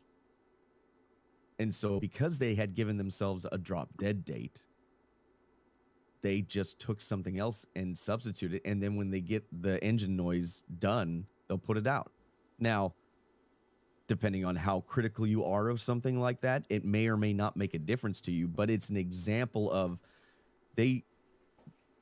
I think the more information we're getting from these companies is better, not less. And if they're going to just tell us what they're working on, it's no different than rFactor 2. rFactor 2 has been talking about the new UI for, it feels like a year at least. Mm-hmm. But also understand that they want to tell you that they are working on it. And if you're a fan of that sim, even though you want it right now, they're working on it. They're letting you know that it's still in development. But these things aren't just copy paste or a click of a button and boom, it happens. So I would rather them tell me what they're working on, so I know that they're just not sitting on their hands, rather than give me a drop dead. I hate it. I hate having a drop dead date and people not hitting it. It drives me nuts. I would rather you just tell me that it's in development, or wait until it's completely done and then tell me that, okay, for sure, we're releasing it on this day, no problems, no bugs, which is not how game development goes anymore. No, not even close. No, it doesn't. It doesn't do that anymore. So we have to be realistic in our expectations. Sure. So we talked Grid 2, or that was all Stacker 3 still, right? That was just in reference to just expectations. Yeah. And it doesn't matter if it's 5 years in development. I mean, well, you think of iRacing, who's always been very secretive, and every once in a while they go out on a limb and they give a date. And funny enough, I think they've had mud on their face at least 50% of the time that they've actually given a date out. So it's like, maybe it's best, but again, I'm not saying they should do what they do, which is be secretive. I just think, like, a lot of these, if you look through and you read some of these updates, whether you're talking Sector 3 or rFactor, some of them imply that they're like coming immediately, and some of them are more distant future plans. And it's like, it's okay to have both. But it's not okay to fail dates that you've given. When I put it on a calendar, and we use the podium as an example, you give me a date, you put it on a calendar, especially if you're going to start charging people money, like for pre-orders or things, it's like you fail when you miss your date. It's a failure. That's it. There's no other way to put it. It's a failure. Well, yeah. And I mean, there is an expectation. I guess I will clarify. I don't like stuff being shown 5 years in advance. 3 years, 2 years. I'm a person that if you think it'll be realistically released in about a 6 to 8 month window, then go ahead and let me know, because I don't get tired of hearing about it, right? It builds up the hype. You kind of do some self-promotion stuff about it, because then people like us start to talk about it. So I understand that the frustration, like, they mentioned the 2 years thing. I get that frustration because that makes me frustrated. But I also think that we're better off in them talking about it than having them be so afraid to tell us anything that, nothing ever happens. Yeah. And to your point, Shaun, when I was helping iRacing with Dirt, does anybody remember when they said they were going to release it with that spring build? Right. And then it didn't happen? That was mainly me.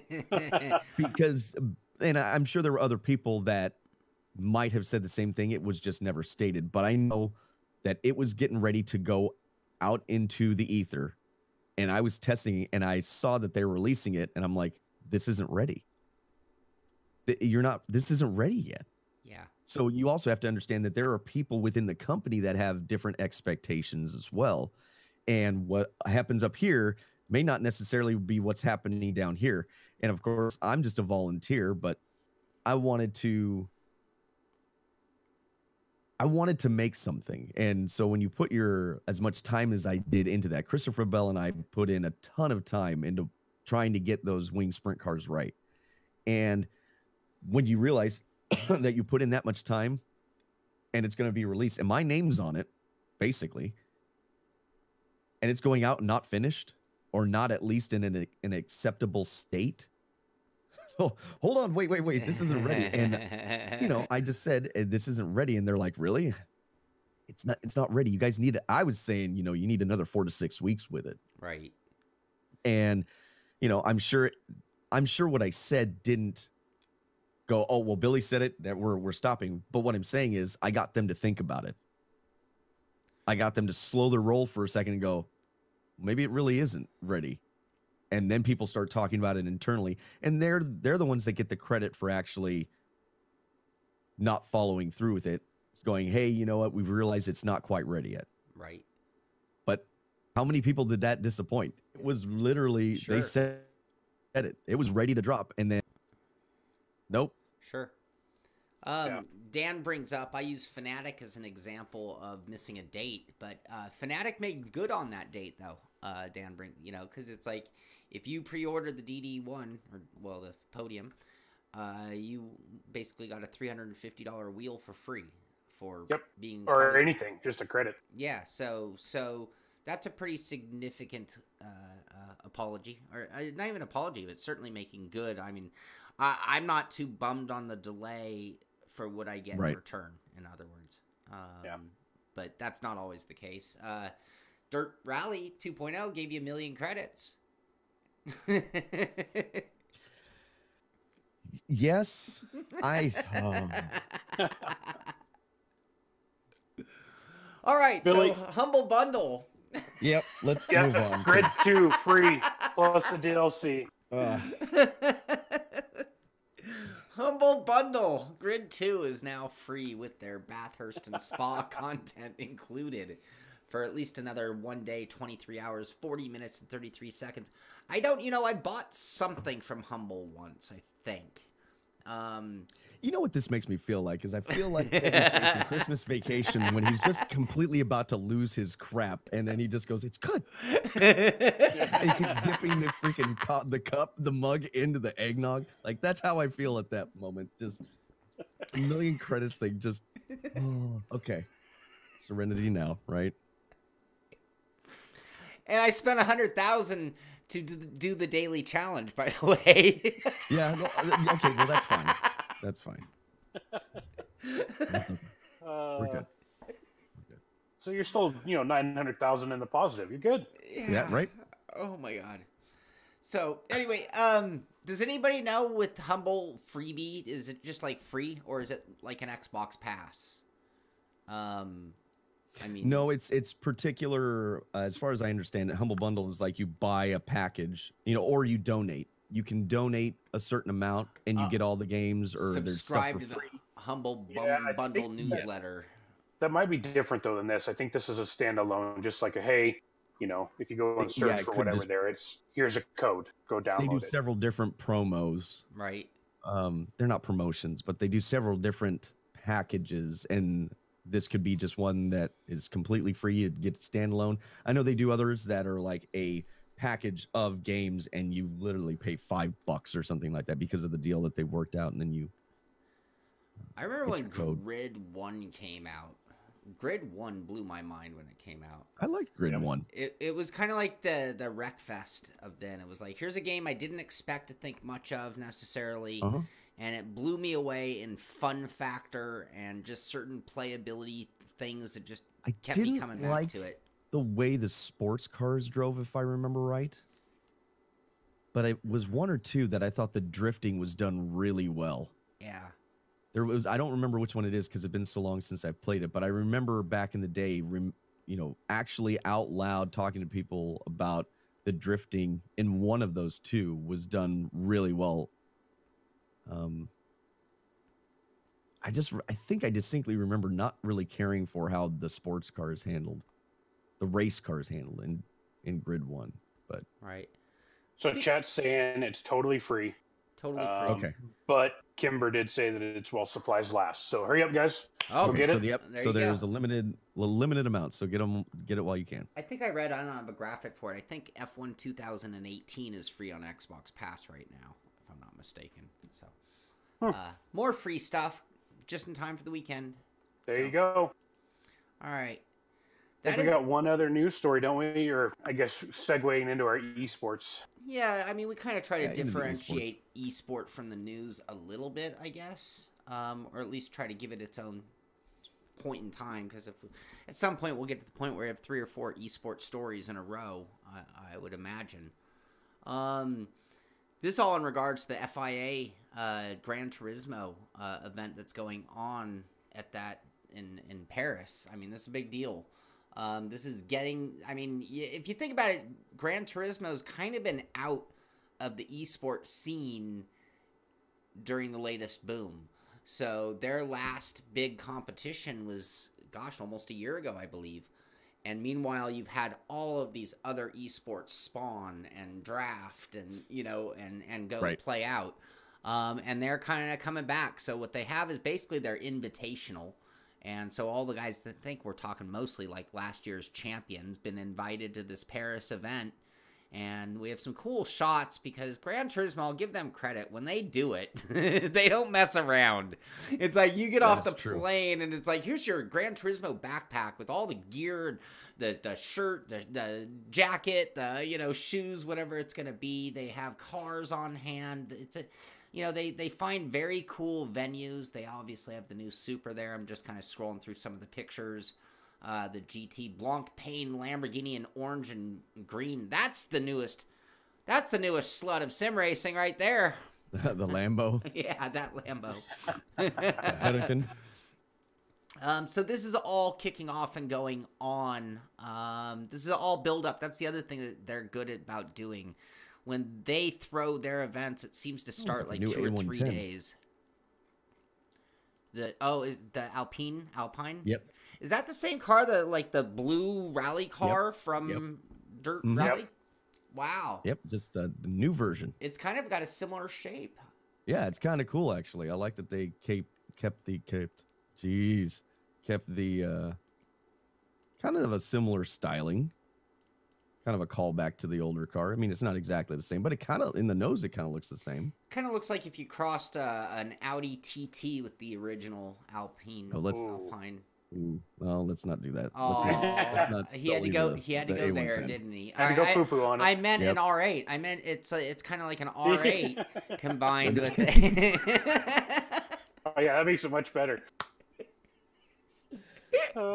Thank you. So, I noticed in the competition they are using TGT. No surprise, that's the Gran Turismo branded wheel, but the flagship Thrustmaster model. I see they're all wearing the red shirts. And the other thing I noticed, this guy here, I don't know who that is. He's wearing his Puma driving gloves while racing. Brandon, you use gloves when you race? I do. You do. What do you run? I actually run summer weight dirt bike gloves. They're cut for gripping, you know, cylindrical objects, and so obviously those guys have to hold on to grips and handlebars. Yeah, thanks, Billy. And you know, so you don't get that bunching in your palm. And then since we nobody needs bunching when you're grabbing cylindrical objects. That's right. Man, we went there. I couldn't let it go. Off the rails. But yeah, so I don't have a graphic for that. Yeah. Don't lie. Be honest. But yeah, so and they're completely mesh, pull on. There's no Velcro. So yeah, I use 100% brand motocross gloves. Billy, do you wear gloves? Yes, I've gone back and forth between the style of glove that I've used. I tried. I had for a while. I was using my sprint car gloves, and then I went and I was using my karting gloves for a while. And then when I did E3 last year, they gave me a set of the Sparko gloves. So I used those for a little bit. And now for Christmas, a family member bought me the what are they called? The Feel 3 gloves or whatever they are. So I've been using those, trying those out. So I kind of go back and forth. You know, there's aspects of each one that I like. Obviously, the gauntlet looking race gloves that I was wearing is a little overkill, but it was what I had. Right. And they're so comfortable. Like when you get the right set of gloves, there is no comparison. You know, you're not hanging onto the wheel as hard. They're cut so that they form to your hand, where I find some of the gloves that are more generic aren't. And to me, that's a bigger deal. The same thing with motorcycle gloves. Like, it's funny, motorcycle gloves have been cut in a certain way for a long time to the curve of your hand. And for a long time, we didn't have that with race cars for some reason. They were just flat. Right. So that's what gets you the bunching in the gloves. And then Alpine Stars and some of these other companies started realizing that, hey, we should cut them. And I was one of the first ones in our area with the sprint car to try the Alpine Stars that were cut, that had a curve to them. And it just made a massive difference. I chucked my Simpson gloves in the garbage because at that point they were useless. And it makes a big difference. It lessens hand fatigue and the whole thing. Sure. It's There's funny. Too many jokes going on that. It's your fault. You started it. Everyone's in the Friday spirit. Yeah, I like the oven mitts. yeah. Cranky said he races with surgical gloves, so he races with precision. No sweating there. No sweat in surgical gloves, right? Oh my. It's funny. You talk about gloves. It's like they learn the same thing with driving suits. When I bought my last driving suit, the guy's like, look, here are your choices. You can get the traditional, which look really cool when you're walking around the paddock, or all the modern, like the Puma suit, is made to be in a car, because when you sit, it elongates the back section. So they need to make the top of the neck to the bottom of the butt section a lot longer. The only problem is it looks like you dumped your pants when you're walking around in the paddock because you got saggy ass. But it's a much more comfortable suit because it doesn't pull down on your neck once you're in the car. But it's amazing how long it took them to get certain ergonomic factors all the way into the cockpit of the car. Well, motorcycle leathers are the same way, right? You see those sport bike guys and the road race guys, that's what they look like. They have back problems when they're walking around. The leather's cut that way. Short, half a cow in the front. Yeah, I still don't wear gloves, but I tend to overheat so much that I was just a little concerned about doing anything that would add my temperature. I don't notice gloves making me warmer. Not to me. Yeah, maybe try different gloves. All right, so I think that does it for the news. I don't have any more feedback on the Gran Turismo other than I'm kind of jealous of the guys. I'm always jealous when I see groups of sim racers because, we do this online hobby that we, for the most part, don't get to meet our friends. We might even talk to them on Skype or TeamSpeak or whatever, or Discord, but you don't get to meet them in person. And it's amazing how much that changes your relationships when you ever do get to meet somebody that you've known for online. It's like, even if it's only for 5 minutes or 10 minutes, it's like you now at least have that physical representation that even like video like this, it's like it's still limited compared to that being next to each other. Billy and I have met in person, and like my knowledge or my image of Billy is much more represented by how we met and hung out versus even our phone calls or conversations here. So I'm really... It's just because I'm shorter than you thought I was. I thought you'd be taller. I get that a lot. But yeah, that's what I see in this photo, though. I see all these guys who a good amount of them, you consider this the Invitational in the Gran Turismo world.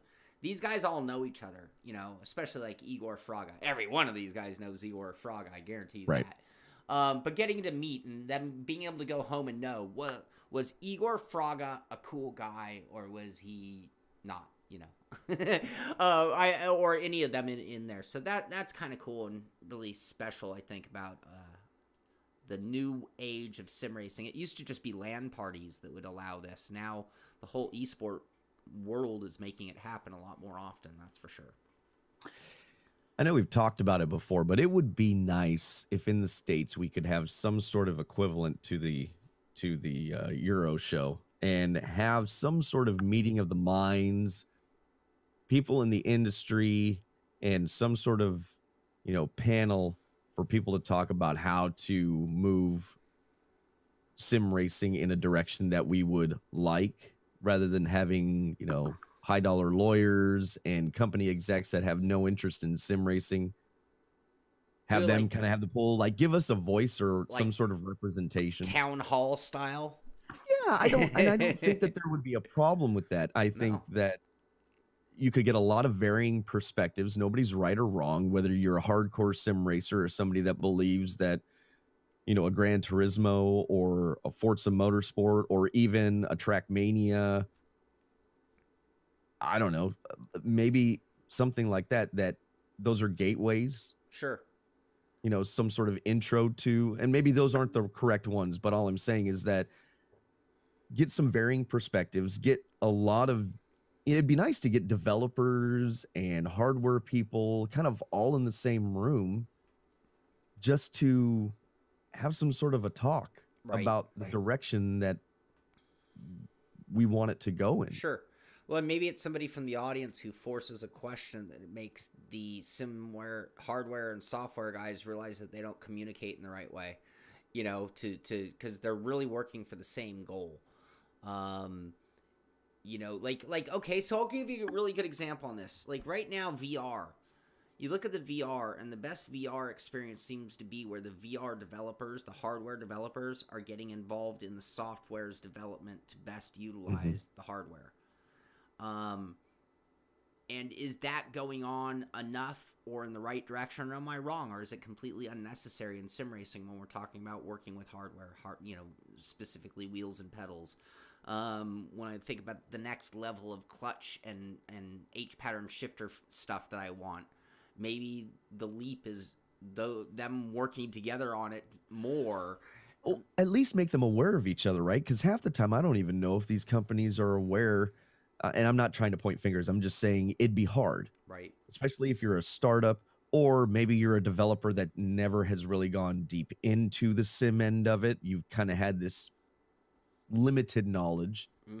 They're trading ideas, and like maybe, these developers nobody wants to give away their proprietary information, right? And I'm not saying, everybody should have the same thing. But what I'm saying is, if there is a general direction that we are working towards, and esports seems to facilitate this, then maybe we could have some factions like in Australia and Europe, or in the Asias, and then in the States, where developers could come and manufacturers could come and talk to people in the community. And I'm not just talking about aliens and influencers. I mean, I don't know. I don't know what the solution is. Like, I'd have to think more about and have to understand what maybe the goal is from some of these people to kind of direct,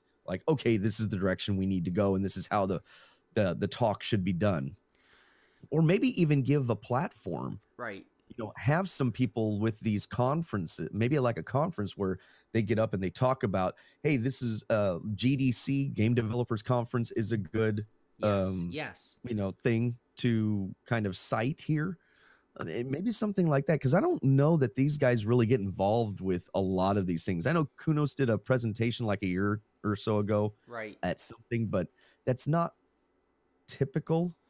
I don't know. In the world of new horizons, in that we're building things that don't exist today, so anything on Earth that we're talking about that way, it's often a fragmented idea, even out of left field, that was the spark where the creator was like, oh my God, I didn't even think, and maybe it was only one part of that statement or that comment that made them uncork some aha moment of development.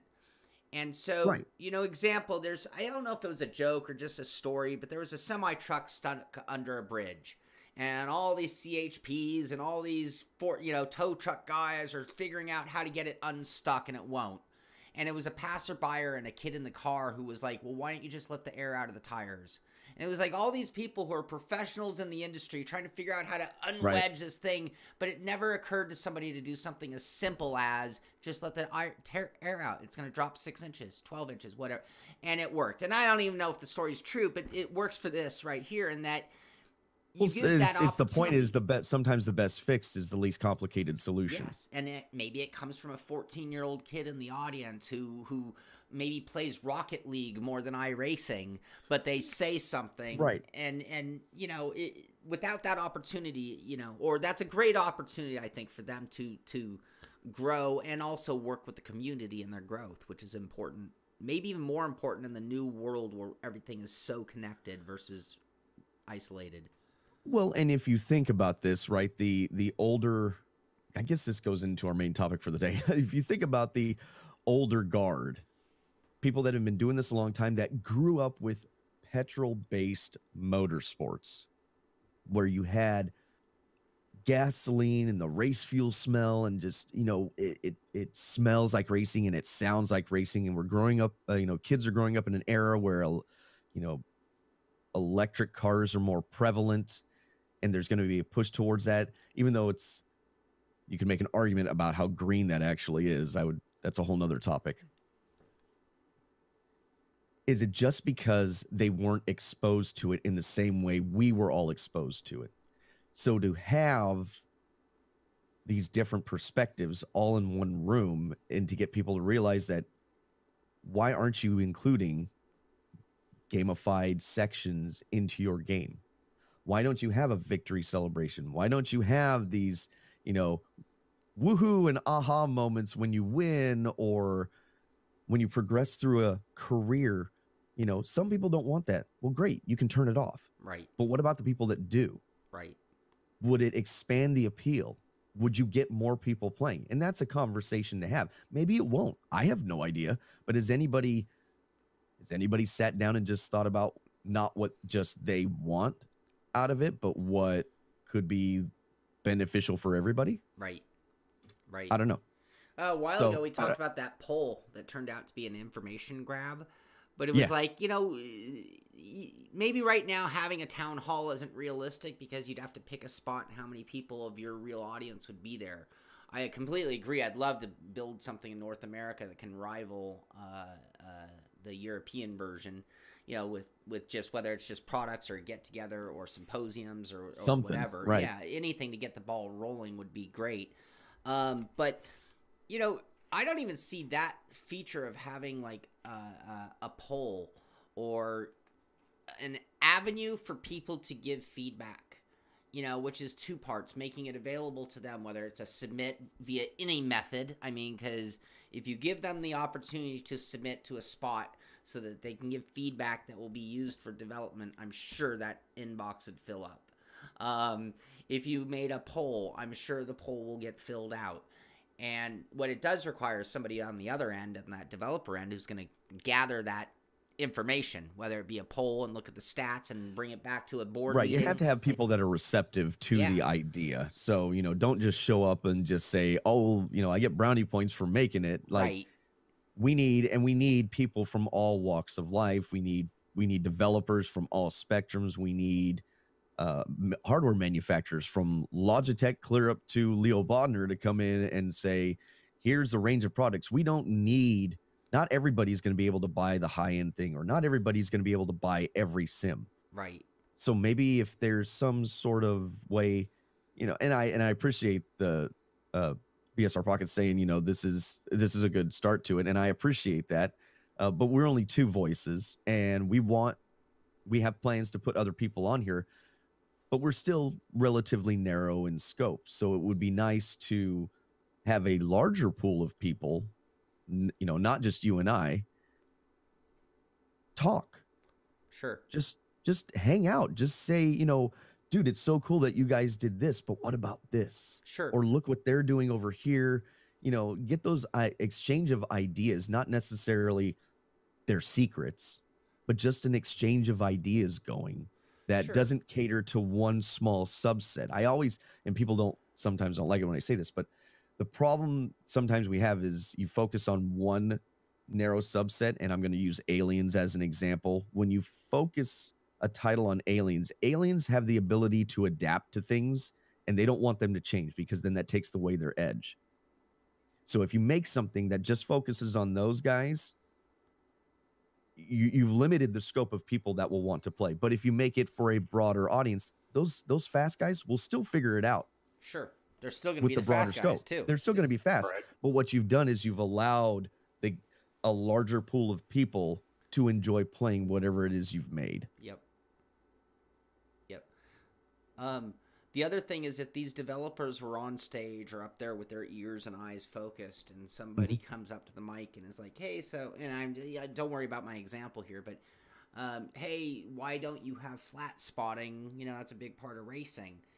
It's not just that the question was asked and the person has to answer the question. It means that they're now processing that and thinking about it in terms of their sim, but they're also going to hear and see the reaction of the rest of the audience.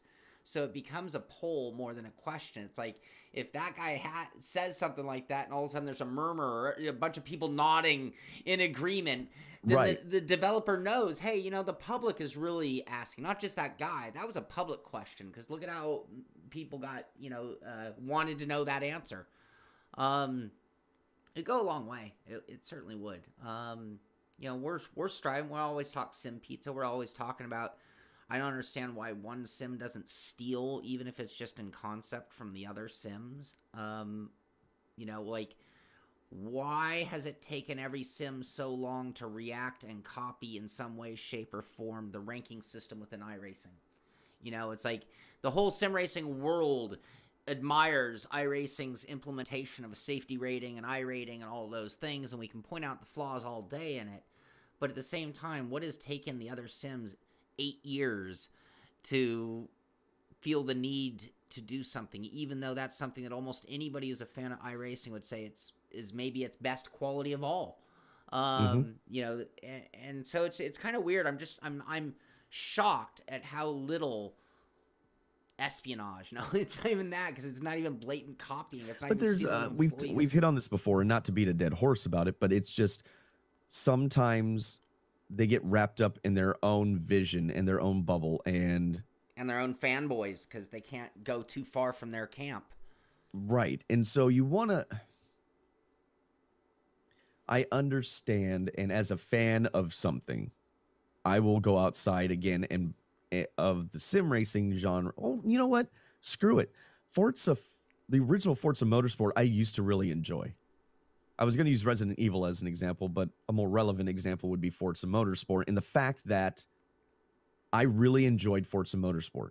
I enjoyed the way the cars handled. I enjoyed the systems that they had in place, and I know it's not sim, hardcore sim, but I enjoyed it. I didn't have a PC. I couldn't afford a PC, but I could afford a console, and I enjoyed Forza Motorsport. And I finally saved up money. I got myself a Fanatic wheel for it, and I enjoyed playing on the console, right? That was my gateway to really take that next step. Even though I had dabbled in it before, to really get me going was that. And then they changed it. Once it hit 5, the focus changed. Dan Grinowalt said it. Their focus went in a different direction. So I understand being a fan of something and not wanting it to stray from the thing that I enjoyed. Mm-hmm. But you don't have to abandon that. You can implement other systems that accompany the fan base that you still have. Sure. So I find it interesting that I have literally had conversations where I say, have you checked out blank? And they're like, no, why would I do that? Well, wouldn't you want to know what your competition is doing? And right. I like I said, we've hit on this before. It's a whole nother scenario. Yeah, I guess I remember it, because for me, it would be a full-time employee. It's like, there would be a guy, there would be a rig and a room. If I worked for, I don't care which company I worked for, if I was in charge, there would be a guy. And the beauty of it is it's not an expensive employee, because it could be pretty much like a kid almost, I mean, not child labor laws here, but but it's like, yes, you're going to drive all the other sims all day, every day. And you're going to give us reports on what their DLC content is, what their updates are including. watching over their dev blogs to find out the future of where their development is going, because all of this is really valuable information to every sim company. But yeah, all right, we beat that. Well, Dave Blair makes a good point. How can someone make something like Content Manager, but the devs can't? Right.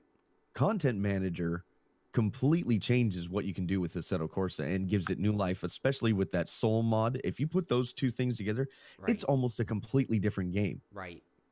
Sim, sorry. It changed, and you sit there and you wonder, well, how come these guys could do it, but you guys couldn't? And I know there are workarounds, and these guys aren't professional. There's bugs every once in a while, but you just think of, how come these guys could do it? And is it just because that wasn't their focus? Like, they didn't deem that to be a priority? They didn't care? Well, obviously the community cares, because look at how popular that is. Right. So did they just, again, are they just in their own bubble? Are they just in their own scope of things that go, nobody's going to really care about that? And I think, again, going back to our kind of impromptu topic now, getting these people together, I think, would just get some ideas exchanged that wouldn't damage somebody's ability to have market share or whatever, but just the exchange of ideas would, even if they were in a talk, right? You go to these GDC things and they talk about everything from development to what type of experience they were trying to make for their players. I mean, the what's his name that did the Doom soundtrack did a whole presentation on how he did the music for the last Doom game. Right. It's fascinating, but you have these talks and people go in and listen. Sure. So, maybe we don't even need that. It would be nice to have a town hall kind of thing, but maybe that's not the solution. Maybe the solution is just to have, people just talking. When I was in the bicycle industry and I worked for a recumbent bike company that was one of the competitors in the human-powered racing type things, like getting the most out of a bicycle and a human. Our competition was like MIT and Cal State Poly San Luis Obispo, and like all the big engineering colleges were our competition in that form of racing. And they would do symposiums from time to time, and we would get the invite because the company I worked for was like, they're the first company to ever break 60 miles an hour on a bicycle, not powered by anything. So even though they are privateers from Santa Cruz, they were as known as the MIT or anybody else in that world. And they would have these very open forums where they would invite their competing teams. And this would be just like, but they would all share ideas and thoughts and development, because this was actually the beginning of carbon fiber and bicycle era. So there was a lot of theories on whether you should use aluminum lugs or a monocoque type construction. Did you need to vacuum seal or, enclave, or all the different methods? And these companies were all in competition, but at the same time, on certain aspects, they're being very forthcoming because they're all trying to help each other learn, because it was a new horizon. Nobody had the answer. So even though you want to be the one to come up with the answer, even though you want to be the one to win, they're all still looking for the overall betterment of the industry. Makes the industry healthier, and in this instance, it would make, in my opinion, especially since esports are going gangbusters right now, it would help prevent that bubble from bursting, which is what I'm still really afraid of. And I know people don't like that perspective necessarily, especially if you're invested into it. But there is a real chance that if it's not done correctly, it could fall out from underneath us. Mm-hmm. And so, maybe getting everybody on the same page will help prevent that kind of thing from happening and just elevate, a high tide raises all ships kind of thing. I don't know. So I guess that kind of...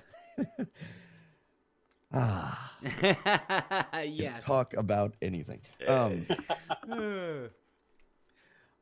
Brandon has so graciously reminded us that we forgot one thing in the news.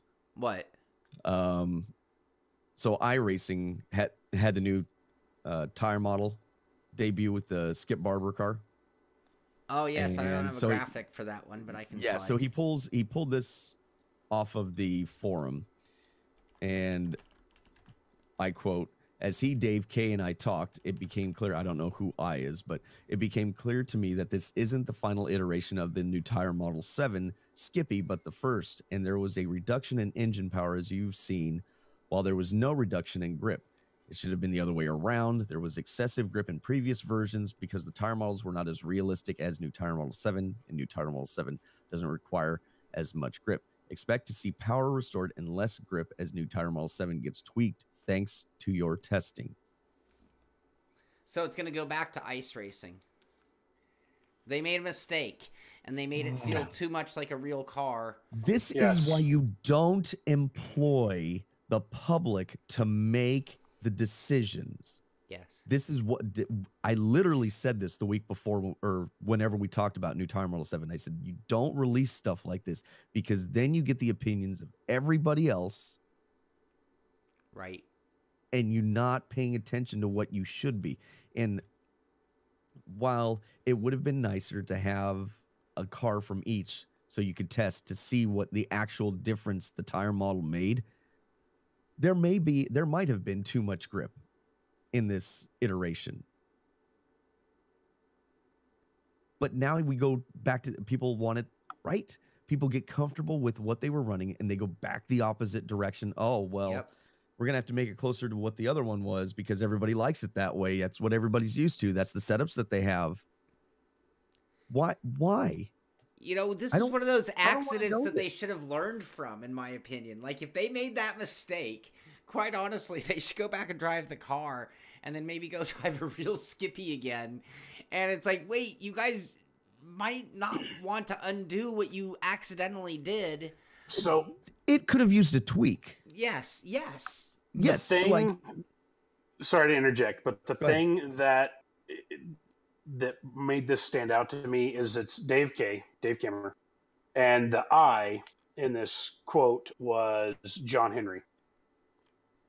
So the guy at iRacing, and from what I understand is that John Henry, is it John or Dave that actually, one of them actually runs a Skip Barber car, or to that extent in real life. Dave did years ago. I don't think he currently does, but years ago he ran a season of Skip Barber. So that's, I guess this is based off of that feedback. Well, the problem is, though, the way I read this, there was excessive grip in previous versions. So are you talking about previous new tire model 7 versions or your new 6, 5, and 4 versions that we've been running? You telling me there's supposed to be less grip than those? Like, I don't, it's weirded in an odd way. But what I don't agree with is I agree that there was a little too much grip. So when they say a power reduction, what I think they're actually meaning is the grip of the tires was overcoming any sort of torque that in other words, your power loss to the rear wheels, because there was the traction was so great in the rear tires, you were losing a lot of power. Right. We call that drive.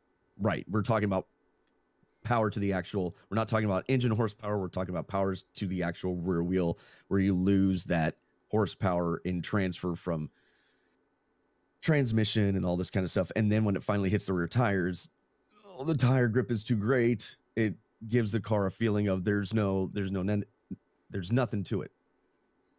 So it might have had a little too much, but that's why it would have been nice to try it on other cars to see if it's like that across the board or if it was just inherent in the particular way the Skippy tire was done. Mm-hmm. So if we noticed every car had the same characteristic, couldn't spin the tire, too much grip off the corner, then we know that that's a problem with the tire model. Right. And we know the direction we need to go. When you just display one tire, I can give you kind of a guess what's wrong with it, but I don't have a base or a sample. And it might be the way the Skippy model reacted to the new tire model. Right. Do they need to change something with the Skippy itself, or is it the setup that they gave? Did they give too much leeway in the tire pressures? Did people lower, are you running too low of a tire pressure that's not realistic? That's not, or maybe their tire pressure numbers are wrong. Maybe they goofed. Right. See, for me with the additional grip, all of a sudden I'm like, wow, they finally got a car that like feels like handles at the difficulty level of how I perceive the car to really handle. on par with the other sims, and that's the area I think a lot of people prefer those other sims, by the way. And yet, it maintained the iRacing body roll and pivot point that I love so much, which is, like, I don't even know if I'm using the right wording to describe it, but that's the thing for me on iRacing. It's the way the body car rolls and the way the car pivots when the rear end is moving that I think just is so rock solid and not as good in the other sims. So I'm like, oh wow, but the problem with iRacing to me was the point that it's the tire is hitting the road. So it was like, oh wow, they got it right, and now they're like, no, we didn't get it right. And it's like, oh wow, so you're gonna put it back the way it was. And like, I don't know if your tire model is better or not, but your overall handling model is still too difficult, too desensitized and icy. Again, ice racing. Right. And I hear what Alex is talking about, because I don't attempt to try to break the car essentially, but I shouldn't be having to do that. Does that make sense? I shouldn't be the one trying to find these things. Mm-hmm. Why am I doing that? I don't want to do that. Well, you get to pay for the honor of being a beta tester, right? Well, that does, yeah, but it doesn't make any sense. When I show up at the racetrack for an actual race, we're not talking about testing, but we're talking about racing, right? So even in testing, though, you have scenarios that they've tested. There's a reason behind what they've done, and I just find that, I don't know. I just have a problem with, I always feel like if I show up to the track and I have a crew chief, they're going to point me in the right direction 99% of the time. I may not be the fastest guy on the track. There still may be some problems, but it's not fundamental issues. The car's not broken. But what I read by this is the car's broken. The chassis isn't stiff enough. That's how I'm reading it. Either the chassis is not, or maybe it's too stiff, one of the two. And so now they've got to do a rework. I don't know. It doesn't make any sense. To me, it doesn't make any sense to do this. Yeah, it feels like a backpedal and now, to me, and that's what's and now what you've done is you've given everybody this sample of what the car is going to be like, and now you've taken it away. Right. So if you did like it, now it's gone. If you didn't like it, well, now you're happy. But there's no middle ground. Right. And I don't know. It just it seems like a poor way to introduce something. Now, the way iRacing is, if they had put it out there, for the most part, people within the sim, for the most part, and anybody who would be in their beta list would just be giving the answers they want to hear, though, for the most part. And even more so with iRacing because of how isolated they are. Yeah. And again, I don't know. I don't know. I mean, I say these things, I guess, in a vacuum to a degree, but it just, from my experience, it breaks my brain that you don't have people on the team that can drive this stuff and just understand what it should and shouldn't feel like. Mm-hmm. That you have to put it out to the public to know what it should and shouldn't feel like. Mm-hmm. It just, that concept seems bizarre to me, and maybe I'm wrong. Maybe that's not the way to think. But I feel like if you're developing a driving sim, whether it's American Truck Simulator or iRacing, you should have people on there that know how to drive. And you should have people on there that know how to diagnose and know this is right and this is wrong. And these people should be experiencing other sims to gain a better, well-rounded knowledge of what's going on. And posts like this, it just breaks my brain. I just don't understand. Now, in the modern era, I think sim companies have had a little bit of a harder time controlling their beta groups. So when everybody's got a YouTube channel, everybody wants to be a YouTube star, that leaks are that much more likely to happen the minute you start letting it out. The more people you let it out to, the more likely it is to show up on YouTube. And I think that's been a modern problem because the world's gotten so open, and I mean, I know that certain companies have closed ranks on their beta groups and minimized the amount of people on them, but I don't think that, unfortunately, I wish there was a better way to police it so that they could increase those numbers, not decrease. Because the more people you ask an opinion of, the better your answers are going to be. Especially if you're asking the right people. But yeah, right. I'm a little upset because I actually was like, oh wow, this is really in the right direction. I saw some really good positives out of that. I was afraid that people were going to think it had too much grip, and I think in scenarios there was times where the car felt like it had too much grip. So I was just hoping that they would do a tweak, that they would do a slight change. But the way this reads is like it's a full-scale rollback the other direction, and that's what makes me nervous because I really wanted this tire model to be good. And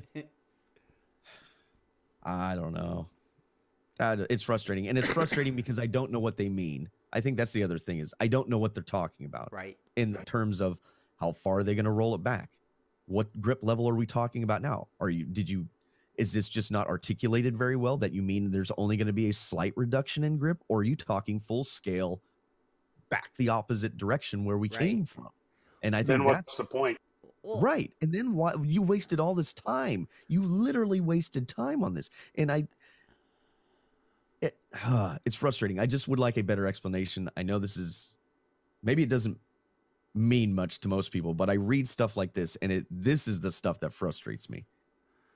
The other thing I'd like to know, I guess, at this point is iRacing enters new tire model 7, and meaning new tire model 8 is now on the way. Is the word is it a new tire model? I mean, and again, I get back to I don't really know certain things about the way coding and physics are actually, done. But is the tire model, is it the tire model? I mean, because when you're talking about the Skippy with its radials and they're, this wide, and then you're talking about the Wings sprint car with its non-radial treaded tire that's what? How wide is that rear tire? All right. And then when you get to like the Grand Prix type cars where you're talking like a true slick, is it a tire model? I'm not sure what defines the tire model. Because right. Are there different variations based? I mean, what you would imagine is they've made an engine that they plug in the parameters of the tire and then it spits out a tire for them. But I don't know if that's the case. I know they have other systems in place that do that. I don't know specifically about their tire model. That would be a question for them. But yeah, is it different? Do you have to build each one, or is it an engine that you've built, that tire model?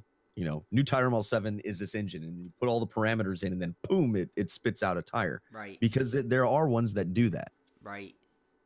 In fact, in Content Manager, it's freaking fantastic. If there's a mod that you have that has a broken tire model, it'll build you a new tire with version 10 tire. It's amazing. Oh, wow.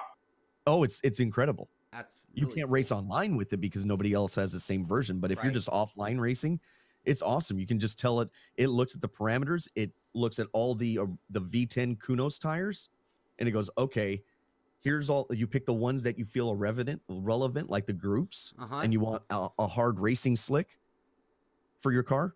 Boom, you tick that box. You tell it to create the tire. You look at the parameters. If you're satisfied with the parameters, because it gives you all these plot points that it's using from different tires, you go, okay, build the tire, save it. And then when you go back to your other screen, you just hit the button.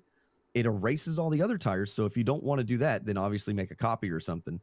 But otherwise, if you're just offline racing, you hit the tire and it's incredible. It makes a big difference. So I would assume that they have something like that where they just plug in everything, but maybe not. We don't know. Sure.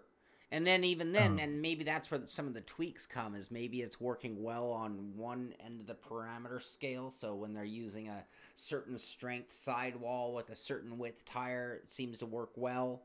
Maybe that's why it ended up on the Skippy. But by the time you put in some very strange tire like the right rear on a sprint car, maybe that same tire model doesn't work quite as well. Right. And they know it, Yeah, I'm going to have to look a little more into how they actually do it and what does a tire model really mean. I think you're right, though. I think it is more of a specific engine, and a modern sim at this point is, a combination of a handful of different engines. So it's not just a physics. You have 10, 15, 20 different physics engines being combined together. And they're all operating under one umbrella, and Yeah. you know, they've got all these systems in place. I don't know if we mentioned it, but thanks to Front Seat Racing, Yes, thank you, Front Seat. And I will try to we got turn down 50 the secs coming our way. audio. I love sex. Just to you two. Yes, thank you very much. So yeah, we forgot about that because we got so long-winded on the other one, so I apologize for that. I hope you guys are having a good time though. Yeah, man, that's frustrating. And it's frustrating, and I think Alex hit on it. He said, from what I got, the tire model seems great, but Skippy is going to the trash bin. And why? Then why is that the test car? Yeah. If that is the analysis, then why are we being exposed to something that could have been potentially broken? Yeah, and here's the other deal: is they're putting, if the Skippy's going to the trash bin, that's the one they're developing off of too. Yeah, I don't know. There's things lost, and this is the danger of, I guess, talking candidly about things. Is we only get part of this, and this could be nothing, right? It could be absolutely nothing. We could be worried for no reason at all. But the way this particular thing reads is not encouraging, and I think that's the frustrating part. Yeah. And I apologize. I'll take full blame. I apologize if this is not what's intended this particular post to mean. It was just meant to be like, oh, hey, we noticed this and we're going to make a slight correction. But then please say that. Sure. Not what's there. I don't know. No, I had heard the same thing outside of that post as well. So I had heard that there was a mix up and the car had either gotten too much grip or too little power. But it was like backwards of what was supposed to happen to the car, and it's like, oh wow, if they reversed it, I'm not going to be happy, or no happier than I was with the previous. Right. Yeah, I don't discredit that there needed to be a correction. That's not what I'm saying. I'm just saying that the way this reads is that we're going the wrong direction. Now, the case of iRacing, and when we are the public guinea pig, especially in iRacing's case, where you have week 13, this week where there's not much going on. They can do whatever they want on week 13, and no one's going to cry foul. If the update came on Monday at 3 when it switches instead of Tuesday or Wednesday, wouldn't it be cool? I mean, especially like this, why weren't there 2 old tire model, new tire model? So for those, when they're looking and seeking this opinion of the masses in their group, you can try them out side by side, not literally on the same track maybe, but I mean, have the ability to drive the old versus how many people that they're getting the opinions of, and myself included on this list, who hadn't even driven the Skippy in 6 months.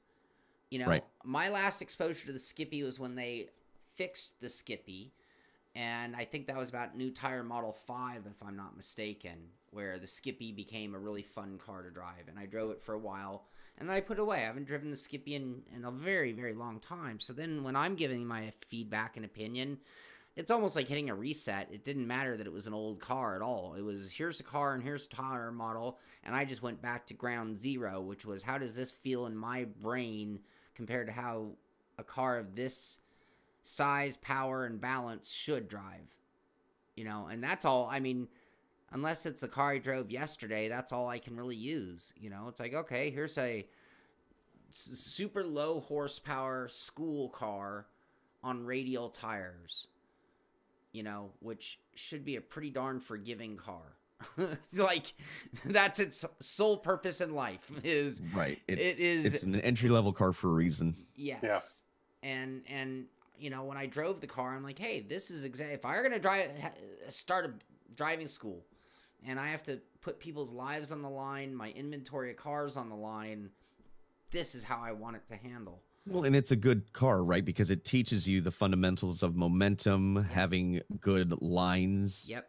Accelerating and decelerating, getting the car to roll through the corner. So the Skippy itself is a great car for learning, but it's, like you said, it's also a somewhat forgiving car because it doesn't have a lot of horsepower. It also doesn't have a ton of grip, ton of downforce. So you deal with the driving fundamentals that you need. Sure. And when you exceed the grip levels on a radial, it doesn't go to uncatchable right away. It goes. It's not stuck and gone. You have what I call a gradient to the slip. Yeah. Of what the car is doing. Yeah. A lot of recovery time before it's done.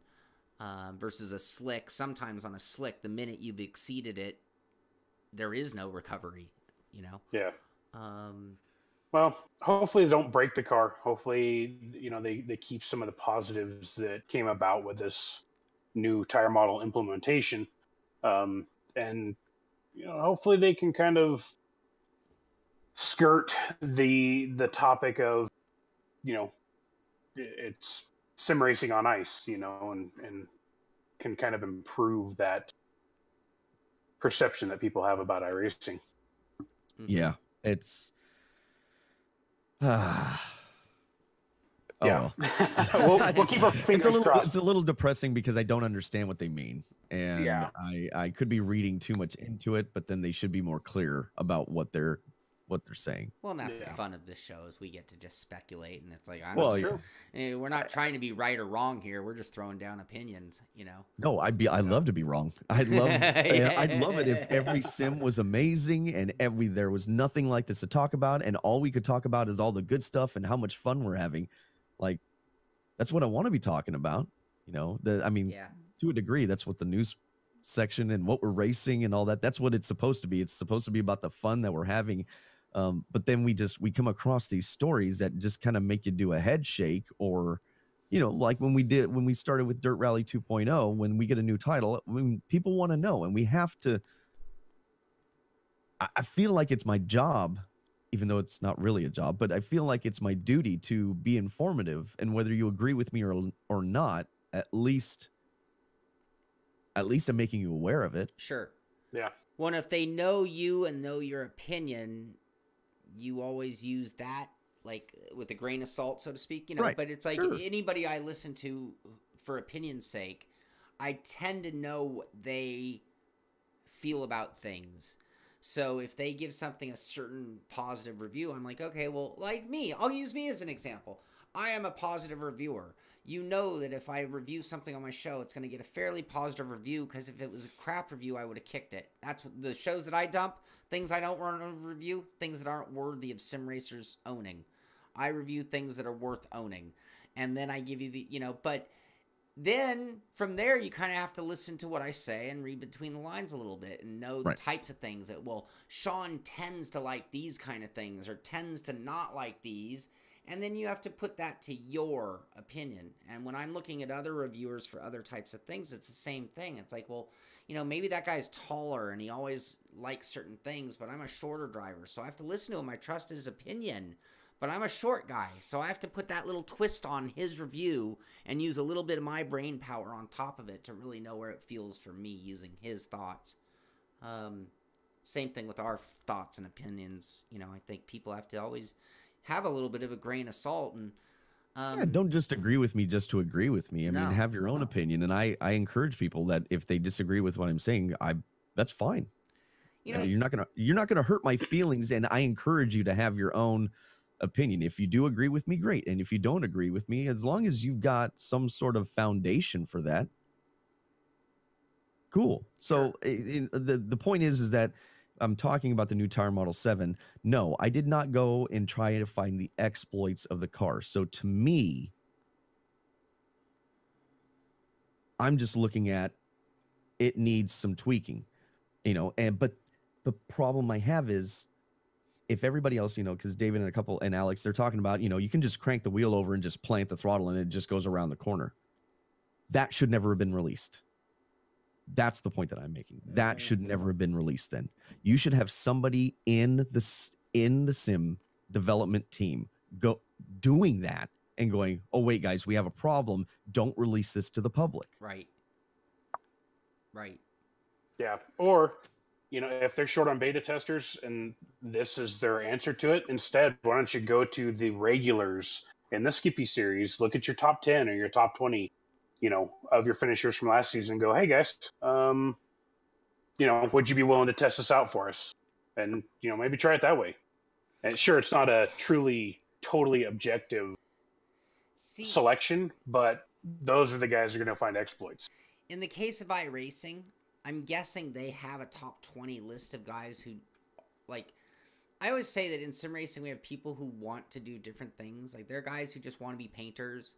There are guys who just want to be crew chiefs. There are guys who just want to be racers. Right. We have so many people in sim racing doing different things. There are guys who all they want to do is find the exploits or the broken aspects of the sim, physics-related stuff. And it's like, I'm sure iRacing knows 20 of them because they get emails from them on a weekly basis with spreadsheet data showing how broken the sim is. And I'm quite certain they get this regularly. And it's like, well, why don't you employ one of those guys? And I use the word employ loosely. Like, why don't you give him some free credits and a t-shirt and encourage him to continue doing this? In fact, we got a new one for you. Go onto our beta. We have the new tire model on the Skippy. Go break it for us, please. And show us where it's broken. Well, and to a degree, they kind of do that. I know, for myself, with the ungodly amount of time I put into the dirt sprint car. I mean, I was putting in 60 to 80 hours a week at certain points. No, I'm not kidding. With all the testing that I was trying every scenario I could. I was like, oh, I found an exploit where you could drop the front wing all the way down and you gain more speed, or drop the top wing down too far and you get, I found where you could basically do the same version of what would be called a coil bind to the left rear or the right rear, and it would just rocket around the corner. So I'm finding those things, right? And I'm just a volunteer. I got 100 credits. $100 in credits when I was done. I didn't do it with the expectation, but the problem becomes when you're relying on an outside source as a beta tester that's not being paid, then there's a fanboyism involved with that for most people, not everybody. So you have to be very, very selective about the beta testers that you do get. Sure. You got to be selective about these people. And I just don't believe that putting it out into the public with an unrealized version of something that you want. Same thing with ACC. It's not a realized version. It's not done. I want a finished product. And then if it goes out and there is a large outcry of people, at least I have a reason for why it went out in the state that it did. In other words, I believe with all my testing, and I can stand firm that this is the way the car should drive. And if we have a large outcry of people, then yeah, let's go back and look at it again. Did I miss something? But if you already have that internal testing done, should you be making that many corrections? Should it be that big of a deal? Right. I feel like no. I mean, you can always improve upon things, but if your current version is where you are at the limit technologically speaking,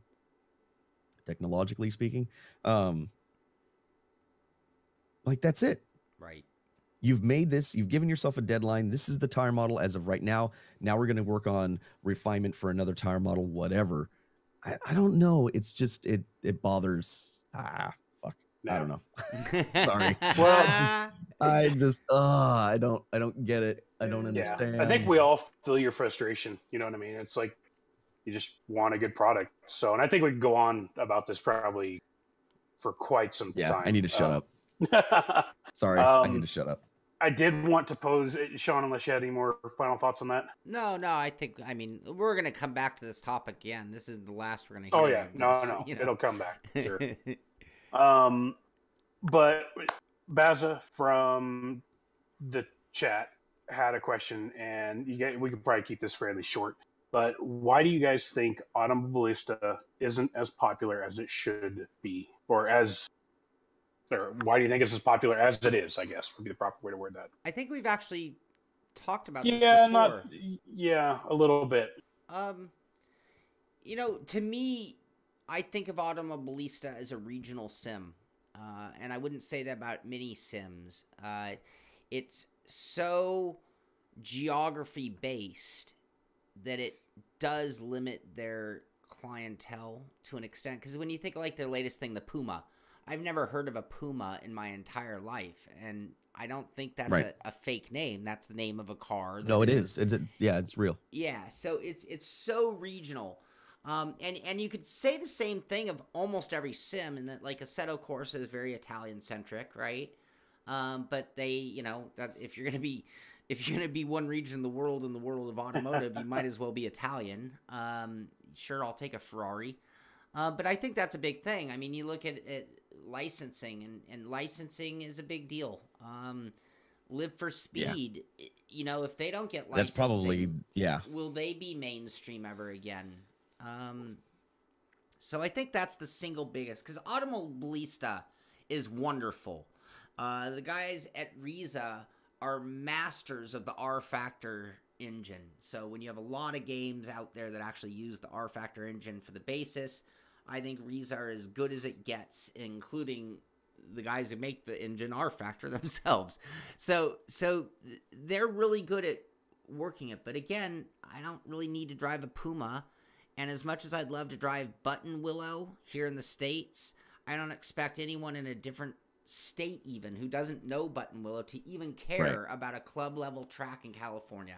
It's like, who cares about club level track? So I feel like their content is not inspiring to me as a North American racer. Right. I would agree with that. I echo a lot of what you said. It's the stock content. Some of it is Brazilian focused, or obscure, and the stuff that's not obscure is not officially licensed, which doesn't really bother me, but you kind of have a question like, where'd you get the data from? How realistic is it supposed to be? You do have the benefit of having mods, and there's some great mods for it, like the Kart Extreme mod, and there's a couple of them that are a lot of fun, and they've got a lot of good tracks, but you have some conversions, so it has a host of problems graphically. You know, you're still on DX9 as well. Yeah. So it's an age title, but I still maintain that for pure driving, it's one of the best you can do. It's one of the best. You can hop in a car, try one of the Caterham cars. They are awesome. And it's not just that, it's the majority of the cars in the sim, the force feedback, they just function really well. It feels so natural to drive a lot of those cars. And so it just depends on how ingrained into, I want specific GT3 cars, I want stuff that I've known. And I'd have to say that, unfortunately, that turns a lot of people off. Along with the graphical look of the game, I don't think it's that bad. But I understand where people are like, you know, compared to the other games, it's kind of graphically limited. But they have a real road, just like rFactor 2 or now iRacing or Project Cars. I mean, they have a real, it builds up rubber and the whole thing. I mean, it has day-night scaling, and I don't know, it has some of the best AI out there. So if you're an offline racer, there's a lot of good to be had. It's just kind of have to dig for it, and some people don't want to do that. Yeah. So that's why I don't think has a lot of public appeal. Sure. Well, and that's the other factor of their success. Well, numbers breed numbers. The more people you have buying the title, the more people talk about it, and that leads to even more people buying the title. And when you have a cult type title, and I say cult just purely by numbers, when you have a small number and just a small group of people, not a lot of people are being told to give it a try. So that I think is a big factor as well, which is a shame. And that's the other thing I'll say. It's a shame, but like someone mentioned, they're probably going to get an increase in sales based on their latest content coming out for rFactor 2. And the work they're doing with rFactor 2, I'm not sure if they're going to become part of that group working for hire for 397. Well, they still owe the backers for another title. The people that backed Automobilista, they still owe another title. So they've at least got to put one more out before they merge. Hopefully it'll be on the rFactor 2 engine. I mean, if I hope so. If AMS for rFactor 2 came out today, I think they would have a different level of success than they did with the first one, because they have a great reputation, and now it would be a current title. And I think they actually do pretty well, actually. It'd be great to see. Yeah. And if they do AMS too, give me VR, because that's the biggest reason why I haven't bought the original. So sure. Okay, I just didn't want to leave that question there. No, I know good. we talked about that recently. So I I guess that brings us to the end, and we do have a major announcement. But before that, what do you guys got coming up? I'm gonna finish up that Sebring race with the AI and put that out so people can run AI. You know, you can get that file from my Discord. But yeah, fix the AI for that track. About a 3 to 5 second, depending on the type of car you run, improvement there for AI. They take a more natural line. That's what I try to focus on, is the natural lines of the AI, make them so you can race with them in a more realistic manner. That's all I've got for things off the top of my head. Nordschleife. Same here. Yeah, I have a lot of work to do at Nordschleife. Hot Lap Pump Day with Rick Motec next Wednesday. I don't know what car track, so I can't even think about it till Wednesday. But I'll have that coming up. I've got we got a patron race coming up next weekend, not this weekend. So yeah, this weekend it's just Nordschleife. I have a week off until the next Lionheart series at Watkins, but I might start turning a few laps. I don't have their official setup yet, so that's sort of pointless. Oh yeah, it defeats the purpose. Yeah, and I know Watkins like the back of my hand. I know the IndyCar on a road course pretty darn well as well. I mean, laps would help, but I'm gonna wait till I get the setup. So yeah, I think I'm gonna put in more laps of Nordschleife this weekend than anything, because I'm a little. That race is coming quickly. We're down to 6 weeks on the hardest track on planet Earth, or the easiest track on planet Earth, depending on how you look at it. Yeah, but I've wrecked a lot of cars already, so I'm a little afraid. Don't want to be that guy again. Like me, I got to get it out of my system now. Right. Car, please. Yeah. I just looked at my calendar. So coming up, I'm going to try to do a cup race at Martinsville in a sim and an IndyCar race at Circuit of the Americas. That's the following weekend. Oh, goodness. So Project Cars 2 has Circuit of the Americas and IndyCars, so I might try to do that. See if that turns out decent. Yeah, I was just double checking my calendar. How about you, Brandon?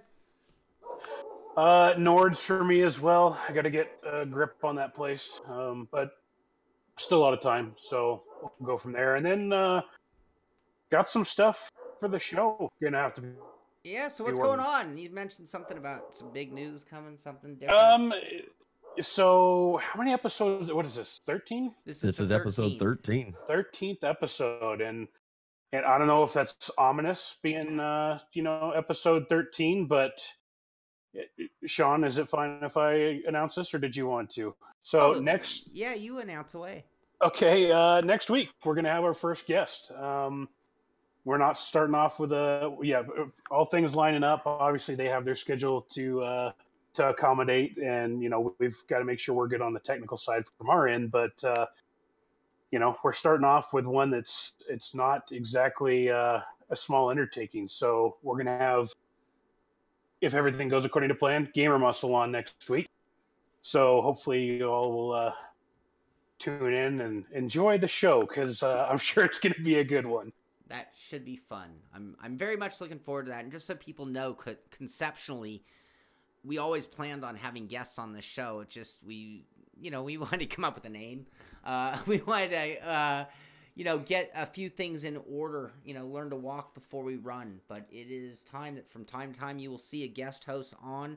Sometimes they'll be here for general chat. Sometimes they'll be here, as you know, we always have an agenda, something we want to talk about. They might be here to be the authority on those specific topics. So great person to start things off with, Brandon. Well done. Oh, thank you. Yeah, and some guys in his community want to see if we can get either Maury or Dr. Phil on to do a paternity test for you and see what, if there's actually some lineage there. So the father. If we're related or not. That's right. Your brother. So yeah, but it should be fun. I think we're gonna have a good time, and hopefully everybody can kind of come together in both communities, and we'll have a good time of it next week.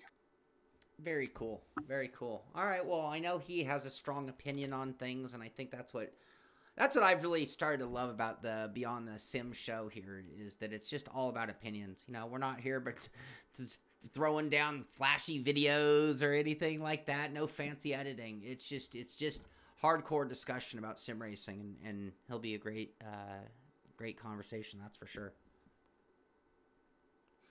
Cool. So I guess that's going to do it for this one. Tune in next week. Next week, like we said, like Brandon said, we'll have Gamer Muscle on Friday's edition. Well, it's not even Friday's edition. On Beyond the Sim next Friday. Hopefully you'll join us for that, and hopefully you'll get out there and do a bunch of racing this weekend, so that when we ask you next week, what have you been up to? Maybe you guys will point us in the right direction of what's fun and what we need to get into in the world of sim racing next week. But that's going to do it for this one. Thank you for being here. This is Beyond the Sim. I'm Shaun Cole. That's Billy Strange and Brand Waters, and we will see you on the track. See ya. Thanks, guys. Bye, everybody.